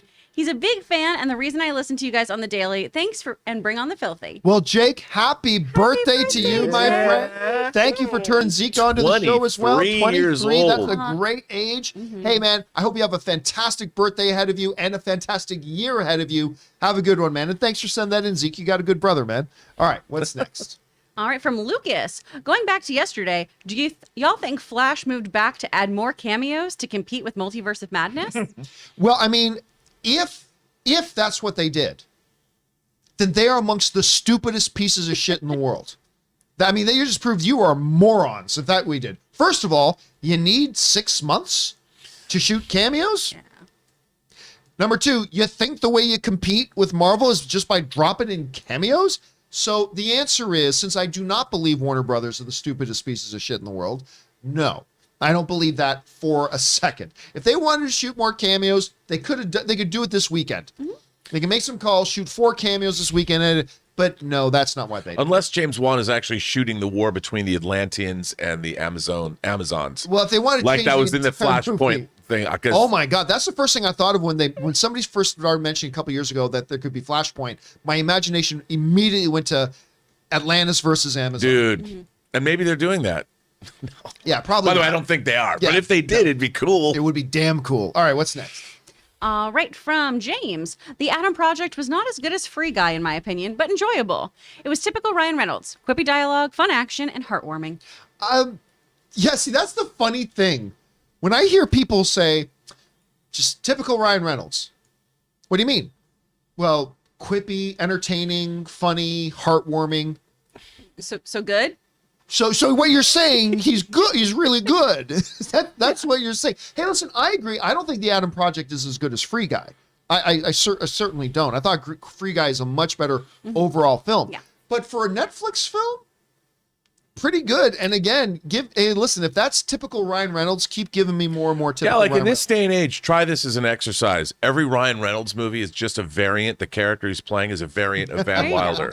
Well, an actor's job is Van Wilder. It's all Van Wilder. That's all of it. Like all we're supposed to do really while we're inhabiting other roles is an actor's supposed to be consistent. You're supposed to be able to rely on an actor to show up and perform a role. Yeah. That's what they're supposed to do at the end of the day. So if he's doing that, and he is. And listen, and if it works, and if it fits the movie you're doing, did that fit with Free Guy? Absolutely. Mm-hmm. You get that movie doesn't work nearly as well if it's anybody else playing that role. I mean, maybe it could to some degree. The reason this movie elevated was because of him and Scoble the Kid. I mean, so I'll take it all day, every day. Absolutely. As long as it's working for the movie, or play something different when the role calls for it. Like his role in Buried, which he absolutely should have been nominated for an Academy Award for. And that was, of course, Van Wilder, a little older, who got himself in a bit of a problem there. All right, what's next? All right, from Spencer Cooper. Watch Chinatown before the Batman. Great movie. I can't remember the last time somebody shouted out Chinatown. I know, and it's so good. It is a great movie. Yeah, absolutely good. Good on you, Spencer, for calling that one out. All right, Mr. Gitz. From Taki75. In a few years, I will be hard-pressed to distinguish Uncharted from Red Notice. Such bland, unremarkable Indiana Jones ripoffs. Listen, again, look, if I'm going to sit here and tell you why I think Ryan Reynolds is great, and I'll tell you that all day, I will also call out when I don't think it worked. Red Notice didn't work. Neither did Six Underground. And neither did Six Underground. And of course, that wasn't Ryan Reynolds' fault for either of those. Oh, it was Van Or Wilder. it wasn't Dwayne The Rock Johnson's fault for Red Notice or Gal Gadot. It's not her fault either, but it just didn't work. And sometimes they don't work. And yeah, Red Notice was definitely one of the. Uncharted didn't really work for me, but Ray loved it. I And a lot of people Red liked it. Notice, and I kind of like the Oh, Six I didn't know you Underground. liked Red Notice. Yeah. I'm glad you did. I mean, I mean, is there something wrong with me or what? no, man, you like what you like. Six Underground. It's not that they were awful. He's Yeah. not saying Six Underground. He's saying Red Notice. Yeah, but both. no, both of them. Yeah, I you said I both. You like like both Six of them. Underground? Yeah. I know you liked Uncharted. Yeah, All right, I well, don't there you go. Hey, there's some good action. I mean, in I Six didn't hate. Underground. I didn't hate either one of those movies. They were just Exactly. unremarkable. All right, what's next? All right, from John Redcorn, one of two. I don't know what's more frustrating, watching the current state of the DC or the current state of the Lakers. And I'm a fan of both. Both have potential to be. Well, sorry, Johnny. It doesn't look like you got your second part in there, unfortunately. sorry, John. Okay, so we'll go on that. Yeah, but the current state of DC.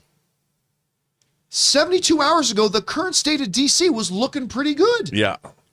Right, let's not forget that 72 hours ago we were still basking in the glow of the Joker and all of its Oscar acclaim and billion-dollar film, and the Batman is an absolute triumph and everybody's loving it, and the Flash people are excited about, Black Adam people. We're getting a Justice Society in Black Adam. I'm getting Dr. Fate on the Being big played screen, by yo. Pierce Brosnan. God, I can't wait. Right? I mean, 72 hours ago, the state of DC, and they're about to get great new ownership.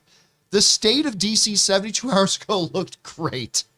And then typical Warner Brothers DC stuff. I don't know, let's do this here. It's like, what, didn't you know this? Anyway, as far as the state of the Lakers, oh yeah, they're terrible. I think the Russell Westbrook experiment was an absolute disaster. It's unfortunate. I mean, it was good when everyone first started talking about it, but sometimes things just don't work out. The pieces don't fit as well as you thought they would. Nope, and those pieces do not fit. All right, what's next? All right, Rocket Size sending in a $5 super chat just to support us. Thank you, Rocket.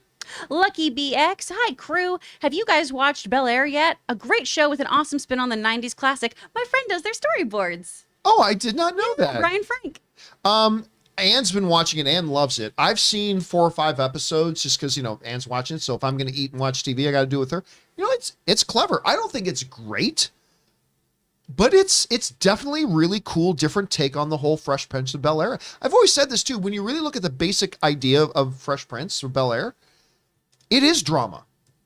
A kid living in a harder edge city that the parent is worried about their safety with the current environment that they live in and sends them to be and live away from them. First of all, the sacrifice of a mother to send their child away to give their child a better chance and a better future. And then a fish out of water cultural kind of story. That's drama.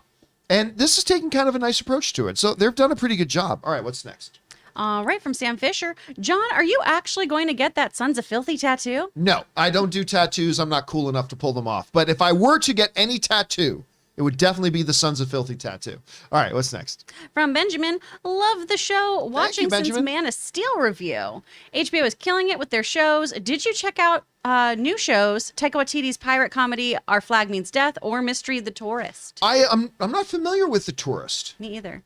So it's probably awesome if it's HBO. Yeah. And Our Flag is Death is a show I was bonkers excited about until I saw the trailer.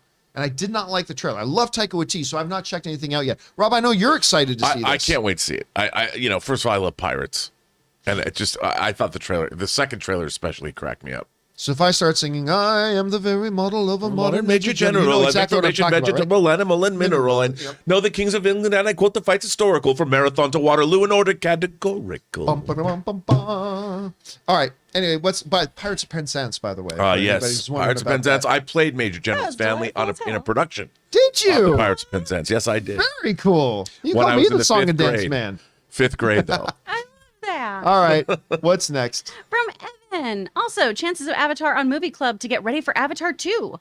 Also, what dreams may come on Movie Club? One of my fave Rob Williams flicks. Probably no. Probably wouldn't be doing what dreams may come. Very few people have watched it. But Avatar before Avatar 2 comes out, now watch this. Definite. Watch this, people. So, John. Yes. I have the extended version of Avatar. Would you like to watch the extended version of Avatar for Movie Club? No, thank you. Tell me it's like extra 3 hours. It's not an extra 3 hours, but I do prefer it. It has a great scene on Earth. You learn a lot more about Jake Sully.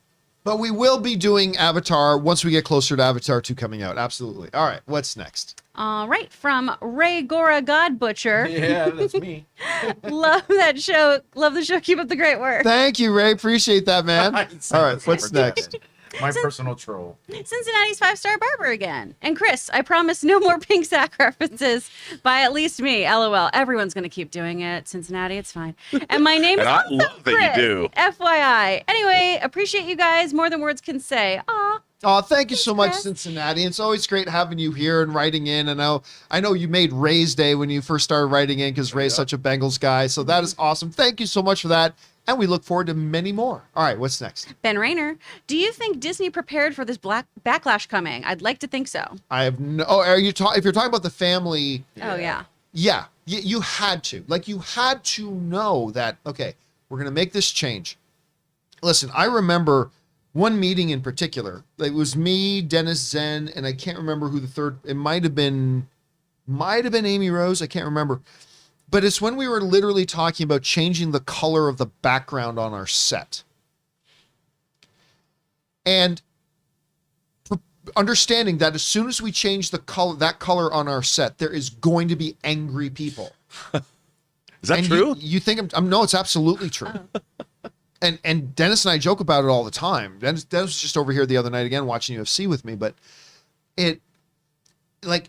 you gotta know when you change anything in media, when you make any change, whether it's big like personnel or cast or the theme, or to little things like the color in the background or microphones or whatever.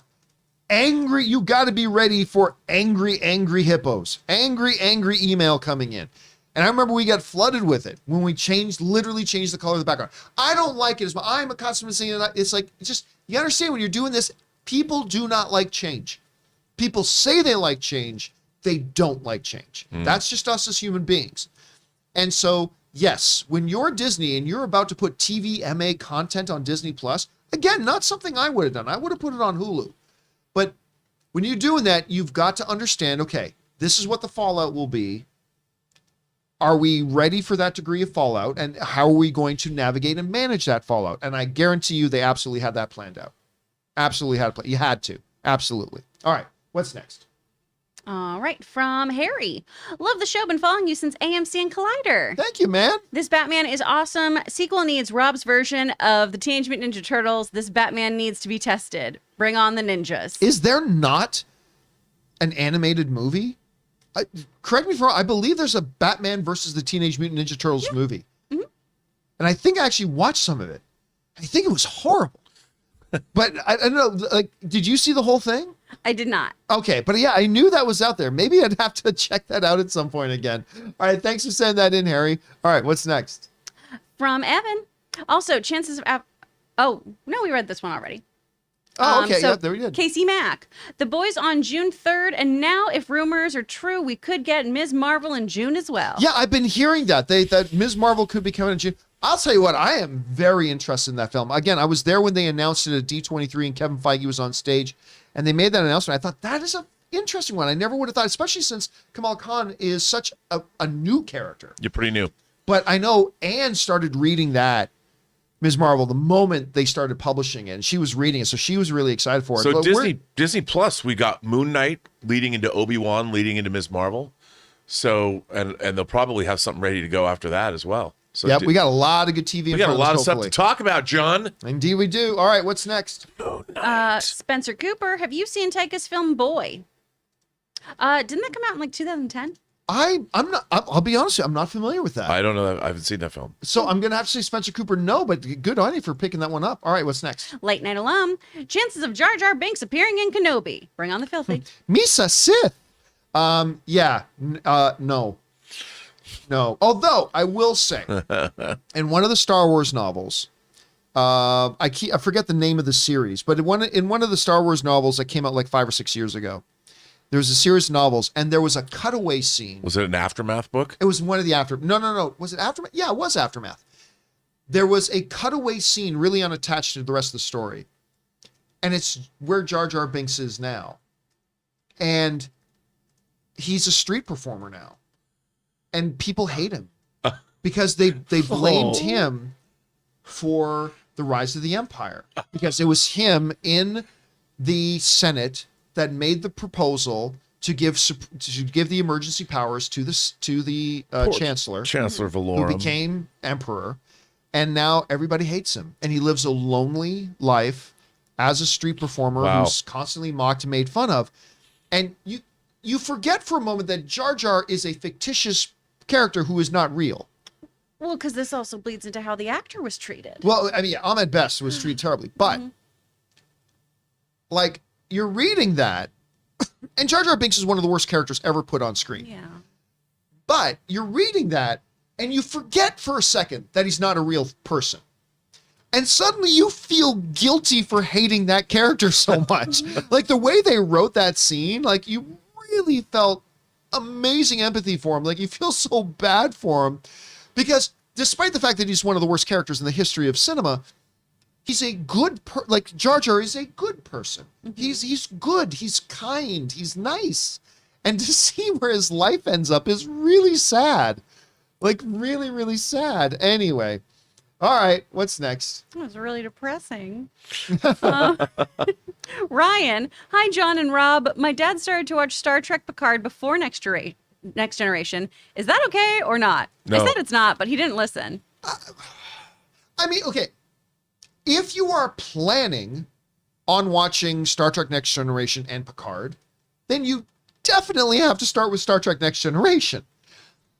If you're like, I have no interest in watching Star Trek Next Generation and I'm curious to jump in on a story now, you can do it, but I think it would be much more beneficial were you to watch Next Generation first. I mean, Star Trek Picard Season 2 is a greatest hits remix of Next Generation.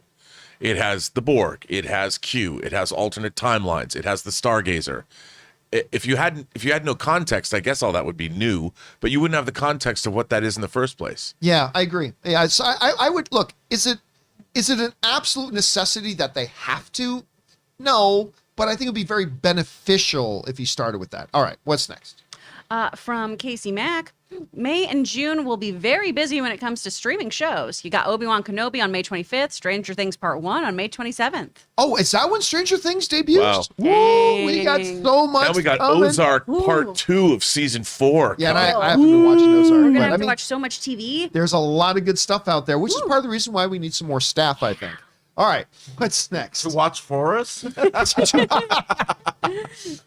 Walter Whitewalker. The first 5 of 6 God of War games have an amazing and tragic story. Would be a missed opportunity if they don't include what happened to his family in the series. Nah, no, it wouldn't.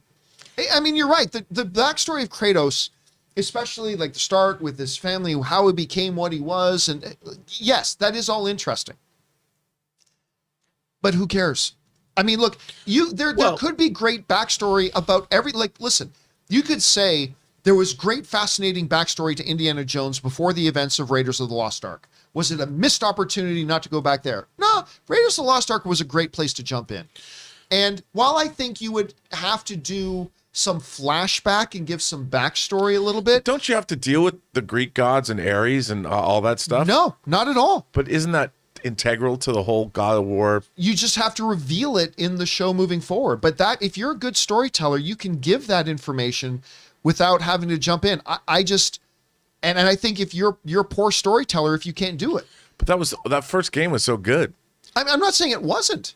But the crown jewel in this entire thing is the most recent game. That's the crown jewel. And that's the one that had the best story. And that's the one that won all the awards. No, and that's the one. And you can do that and jump right in. Like Anne's been watching me muddle my way through trying to play the game now, right? And she's already instantly taken with, says, okay, so what's this? But you can give that. Like when you watch Rambo. Sorry, let me rephrase. When you watch First Blood, right? They don't have to start with a movie of John J. Rambo in Vietnam and do all that, and then you do First Blood. They communicate all the important things you need to know about him and what happened to him previously and who and what he is while telling this new story. And I think that's what they have to do with God of War. They have to First Blood it. You don't start with that earlier stuff, but you do let the audience know about it in the course of your storytelling. At least that's what like you didn't, when you started with the Next Generation, we didn't first have to have a season of Picard on the Stargazer. No, but that original game is really cool. Oh, I'm not saying it's not. And I mean, if you're doing multiple seasons of a TV show, you know. But I mean, this game alone, there's multiple seasons you could do with this one game alone. That plus they got the new game coming out here soon with Ragnarok. So I don't know. Look, I'm definitely not saying there's not a good show that can be made there. I just don't think that's the best place to start. I think this is the best place to start, and you start off strong. So, but who knows? They might very well do that. They might very well go right back to game one. So, and I'm sure they'll do a good job if they do. All right, what's next? From J Master, hey John and Rob, fun fact, in the Obi-Wan Kenobi trailer, the Inquisitor with the wide headpiece is actually the fifth brother from Rebels being played by Sung Kang. Justice for Han. Yeah, because you only see him for a moment. I didn't know that was Sung Kang. I didn't know that was him. But you do only see him for a moment in that. And that look is actually pretty good. I'm still iffy on the look of the Grand Inquisitor, but I think the character is going to be great. I'm just not thrilled with the look of the character. Well, I mean, I'll have to wait and see in context. But I showed Anne the trailer for the first time. Man, that monologue, that dialogue that goes over it, and he's saying, the key to hunting Jedi is patience. The Jedi code is like an itch. They have to follow. I mean, it's just all I know, John, is between Obi-Wan in May and Doctor Strange in May, the Hot Toys pre-orders. I can't even. All right, what's next? All right, from Jacob James. Thoughts on David Lynch, director of Blue Velvet and Dune, being cast in Steven Spielberg's The Fabelmans? I know this. I love this idea. I don't know why that is or who he's playing. I just, between his weather reports, directing the Twin Peaks: The Return, and being in Spielberg's new movie, come on. David Lynch is a national treasure. All right, what's next? All right, from Jeremy 144713, one of three. Hey, y'all, longtime fan since AMC. Thanks for the hours. I remember John was leaving AMC and it sucked like watching a divorce. And then you made the special announcement video basically saying bye. And you pulled off the greatest scheme, plot twist, Avengers level stuff and said assemble. And everyone here is coming with me to Collider. I remember being so happy seeing all y'all staying together. You worked us like a fiddle. God bless. Well, thank you for that, Jeremy. But I mean, to be clear, it honestly wasn't a work. The way that all kind of happened and transpired was, something went down at AMC. I mean, everything at AMC was humming. Like we were winning awards. Our traffic was bigger than ever. We had all this good stuff happening. And then the HR department at AMC, being the bunch of filthy idiots that they were, kind of ruined it. And they started by firing my boss for absolute brain dead, you are the height of incompetence, fucking morons reasons.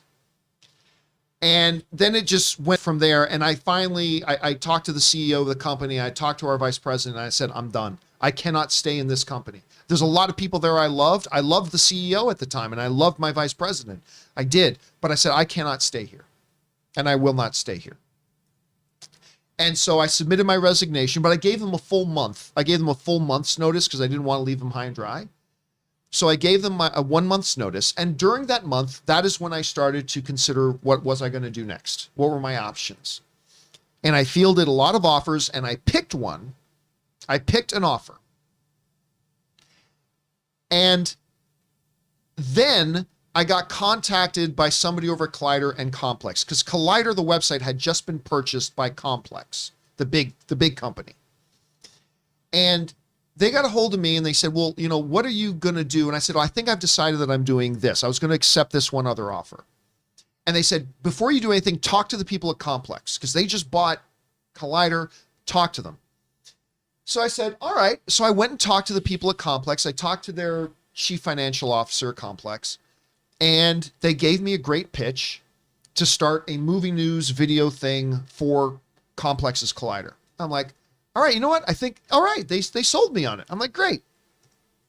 So then I go and talk. I'm having a conversation with the chief marketing officer of AMC, who I was on really good terms with. And he's like, so have you decided what you're doing? I said, yeah, I think I'm going to go and start a movie news thing over here. And that's when he told me, okay, how would you feel about taking the whole operation with you? I said, what do you mean? He says, like, at AMC, we just don't think AMC Movie News can survive without you there, and you're leaving. And so I think we're probably going to shut it down. What would you think about taking it over? And they were wrong, by the way, because Dennis Zen was still going to be there. And Dennis Zen absolutely could have continued to run that. But they had made the decision they were probably going to shut it down. So then they said to me, how would you feel about taking the whole operation with you over there? And we, AMC Theaters, will become a sponsor of your new movie news show over at Complex Collider. I said, well, that's interesting. Let me talk to Complex about it. I went and talked to the CFO at Complex, proposed it. They were interested in the idea. So I connected those two to see if they could work out terms. And they worked out terms. And then, yes, right when it was almost time for me to finally leave, I said, okay, guys, I announced I was leaving AMC. But as it turns out, I'm bringing everybody with me. And that's when we made the announcement. But it wasn't a work. It was not planned all along. It was not like that. So still, that's a pretty baller move, dude. Yeah. Well, that's the background. That's the background of how all that kind Nicely of done. Transparent and worked out. And then we met. And then we met while we were there. All right. Schnepp dragged me in off the street. What's next? Right, from well, we just did that one. John Redcord's. Oh, there's his 2 of 2. Oh, there it is. It got hidden in there. Okay. Great, but it's just one dumb decision after another with the people in charge. That was us talking about Warner Brothers. Yeah, 72 hours ago it wasn't. 72 hours ago it was like, oh my God, they're getting their shit together. And then all of a sudden it changed. Yeah. All right, what's next? From Savage McFilthy. Been wanting to send you this. You call Michael Keaton Michael Douglas sometimes before correcting yourself, but you're not wrong. Look up his real name. Is Michael Keaton's real name Michael Douglas? I mean, that was smart to change it. Yeah, that would be very smart. Actually, SAG-AFTRA was not going to let that stand. One of my first really good friends in LA when I came here was, and a guy who edited my first movie, his name is Chuck Norris. That's Chuck's real name. It's Chuck Norris. That's his real name. Amazing guy, fantastic editor, works on a lot of big films now and everything too. But I remember once, talking about, it's like, do you ever think about maybe changing your name? He goes, nah, man. You know what Chuck Norris's real name is? And we're like, no. And he told us, like, Chuck Norris is not Chuck Norris's real name. He goes, so fuck that guy. My real name is Chuck Norris. I'm keeping my name. So it's like, yeah, there it goes. All right, what's next? All right, from Mufasa. Watch The Adam Project. As a guy who lost his dad at 15, I was bawling like a baby. Oh, Mufasa. There are really, truly good emotional moments in this movie regarding the dad and everything like that. Mm-hmm. And you're right, they did do that really, really well, Mufasa. That's one of the strengths of the film for sure. Glad you liked it, man. All right, what's next? Mikey sends this in. I really hope any Daredevils revival that happens is similar in tone to the original Netflix series. By adding parental controls to Disney Plus, I just don't see a reason to not do that.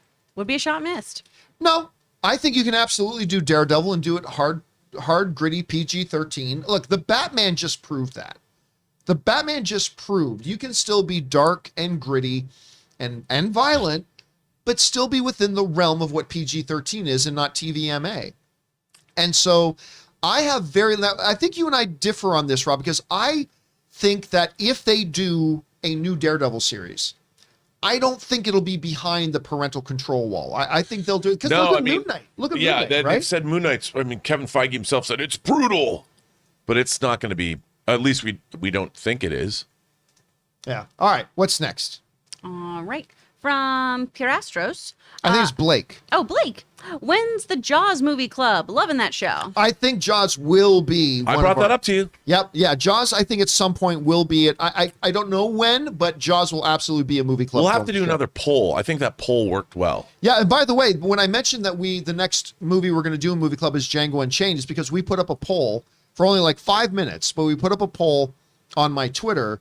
And it got like over 1,000 votes registered, and the winner of that vote was Django Unchained. We're not going to do that every week, but I think from time to time we'll do that. But that's why Django's going to be next. But yes, at some point we will do Jaws. All right, what's next? Now, Piastros. Yo, crew, the video game IP takeover has begun. You have any under the radar faves you wouldn't mind seeing a studio try to make? Ooh. I mean, Panzer Dragoon Orta. Bless you. I'm not kidding, by the way. Ghost of Tsushima. Oh, yeah. I mean, that, I think there's some real good potential there. Here's the problem. Even with a lot of great games, everybody says, the story in this game it's not cinematic. But every once in a while, there are some games that are. And I think Ghosts is one of the ones that can be. By the way, I have an excellent 6-scale figure. A 6-scale figure of that? Yeah. Oh, my God. It's amazing. You got to send me a picture of it. I'd love amazing. To see it. All right. Dude, what about you? Like, do you have anyone that you would think would be good? I mean, I played Lunar. That's fun. There's a lot of cool stuff in there. Lots of dragons and things. I mostly play Pokemon Snap, y'all. I'm going to be real honest. When I'm trying to unwind these days, I just play Pokemon Snap. I'm like, I just want to take photos of mythical creatures, and I don't need a movie of that. By the way, It Takes Two would make a great family film. That would be a really cute one. It Takes Two would absolutely make a great family film. I was about to say, maybe Animal Crossing will make it to the big screen for some reason. They'll but create is there really a narrative there? Yeah, that's what I'm saying. They'll There's create an a story animated behind film of it. Oh, there is? Like, I think there was some like video on demand kind But of situation. that game is stupidly popular. You know what game would be cool on the big screen? Is it called Shadow of the Colossus? The one that was Shadow of the where Colossus. he's like taking down those big Earth monsters. Yeah. Which is really cool about that game is that it all revolves around the environment. Like the monsters are like have grass for hair and stuff like that, right? Oh, I love if I remember it correctly. I want Ico and Shadow Colossus for PlayStation 5. Please give me those upgrades. Please, please, please. All right, what's next? All right, from Wilson. You've been saying it, and I've been telling everyone that Kingpin and Daredevil were variants. Does this decision help or hurt beloved characters? Bring on the filthy. Well, I mean, look, as much as I've been saying that's what I think they are, let's be very, very clear. Kevin Feige hasn't said anything definitive yet.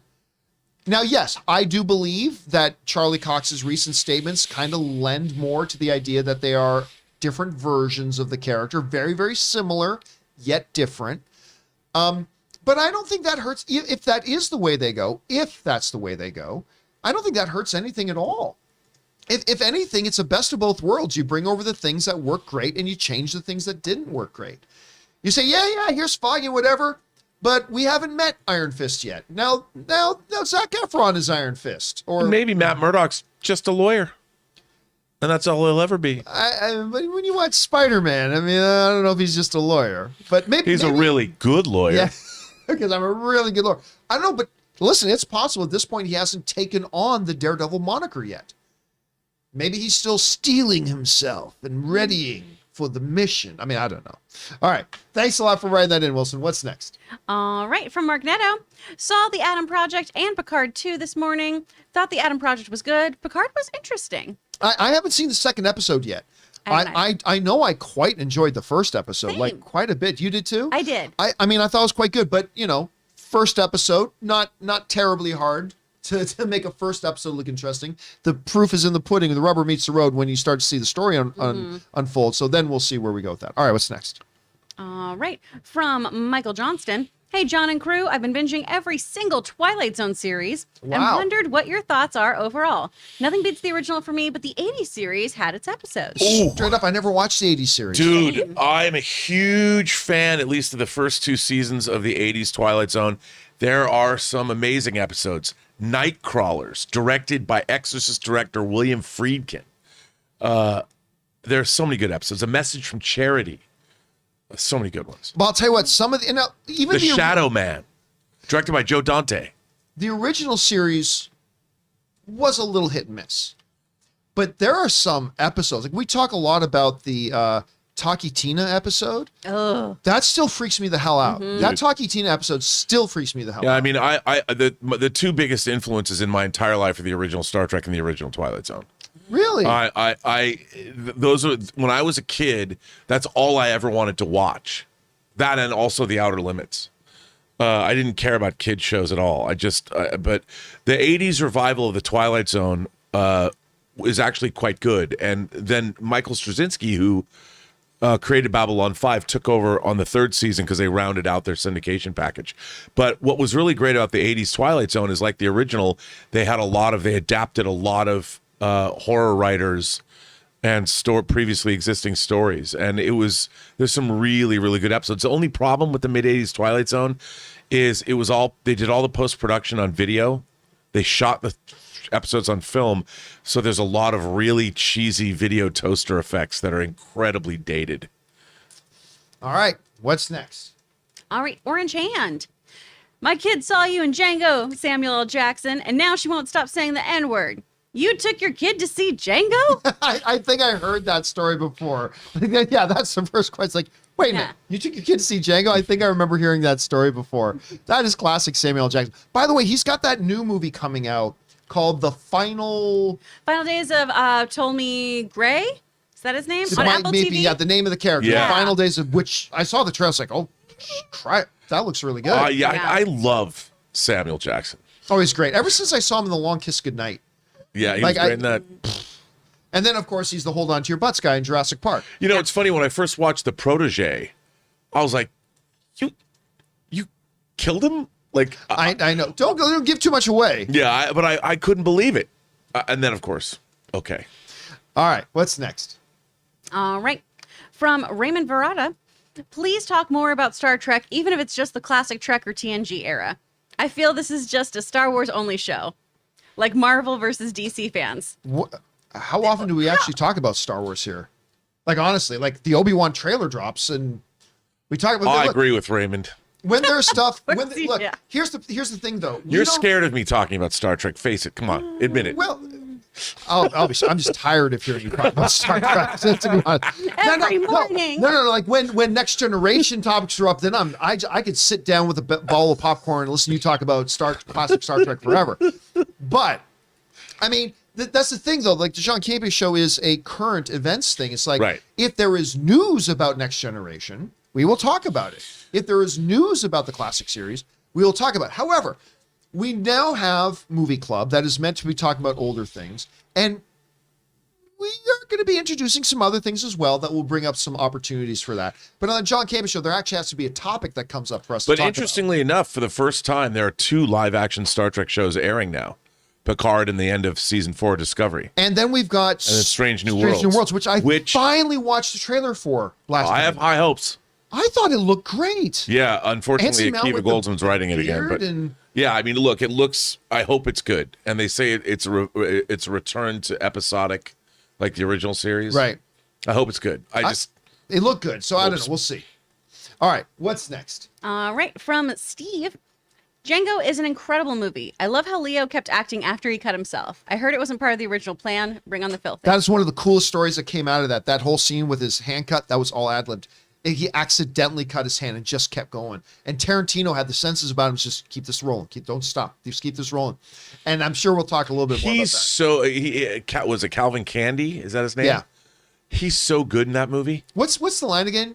You had my... First you had my attention, but now you have my Curiosity? curiosity? Or just You have my curiosity, now you have my attention. Is that the line? I think what The way Leo delivers that line too. So everybody in good. that movie is so good. But we were just talking about Samuel L. Jackson. That truly is, I think, one of his best performances. Like I so buy into that character like 9,000. Like it's absolutely crazy. All right, what's next? Don Johnson power.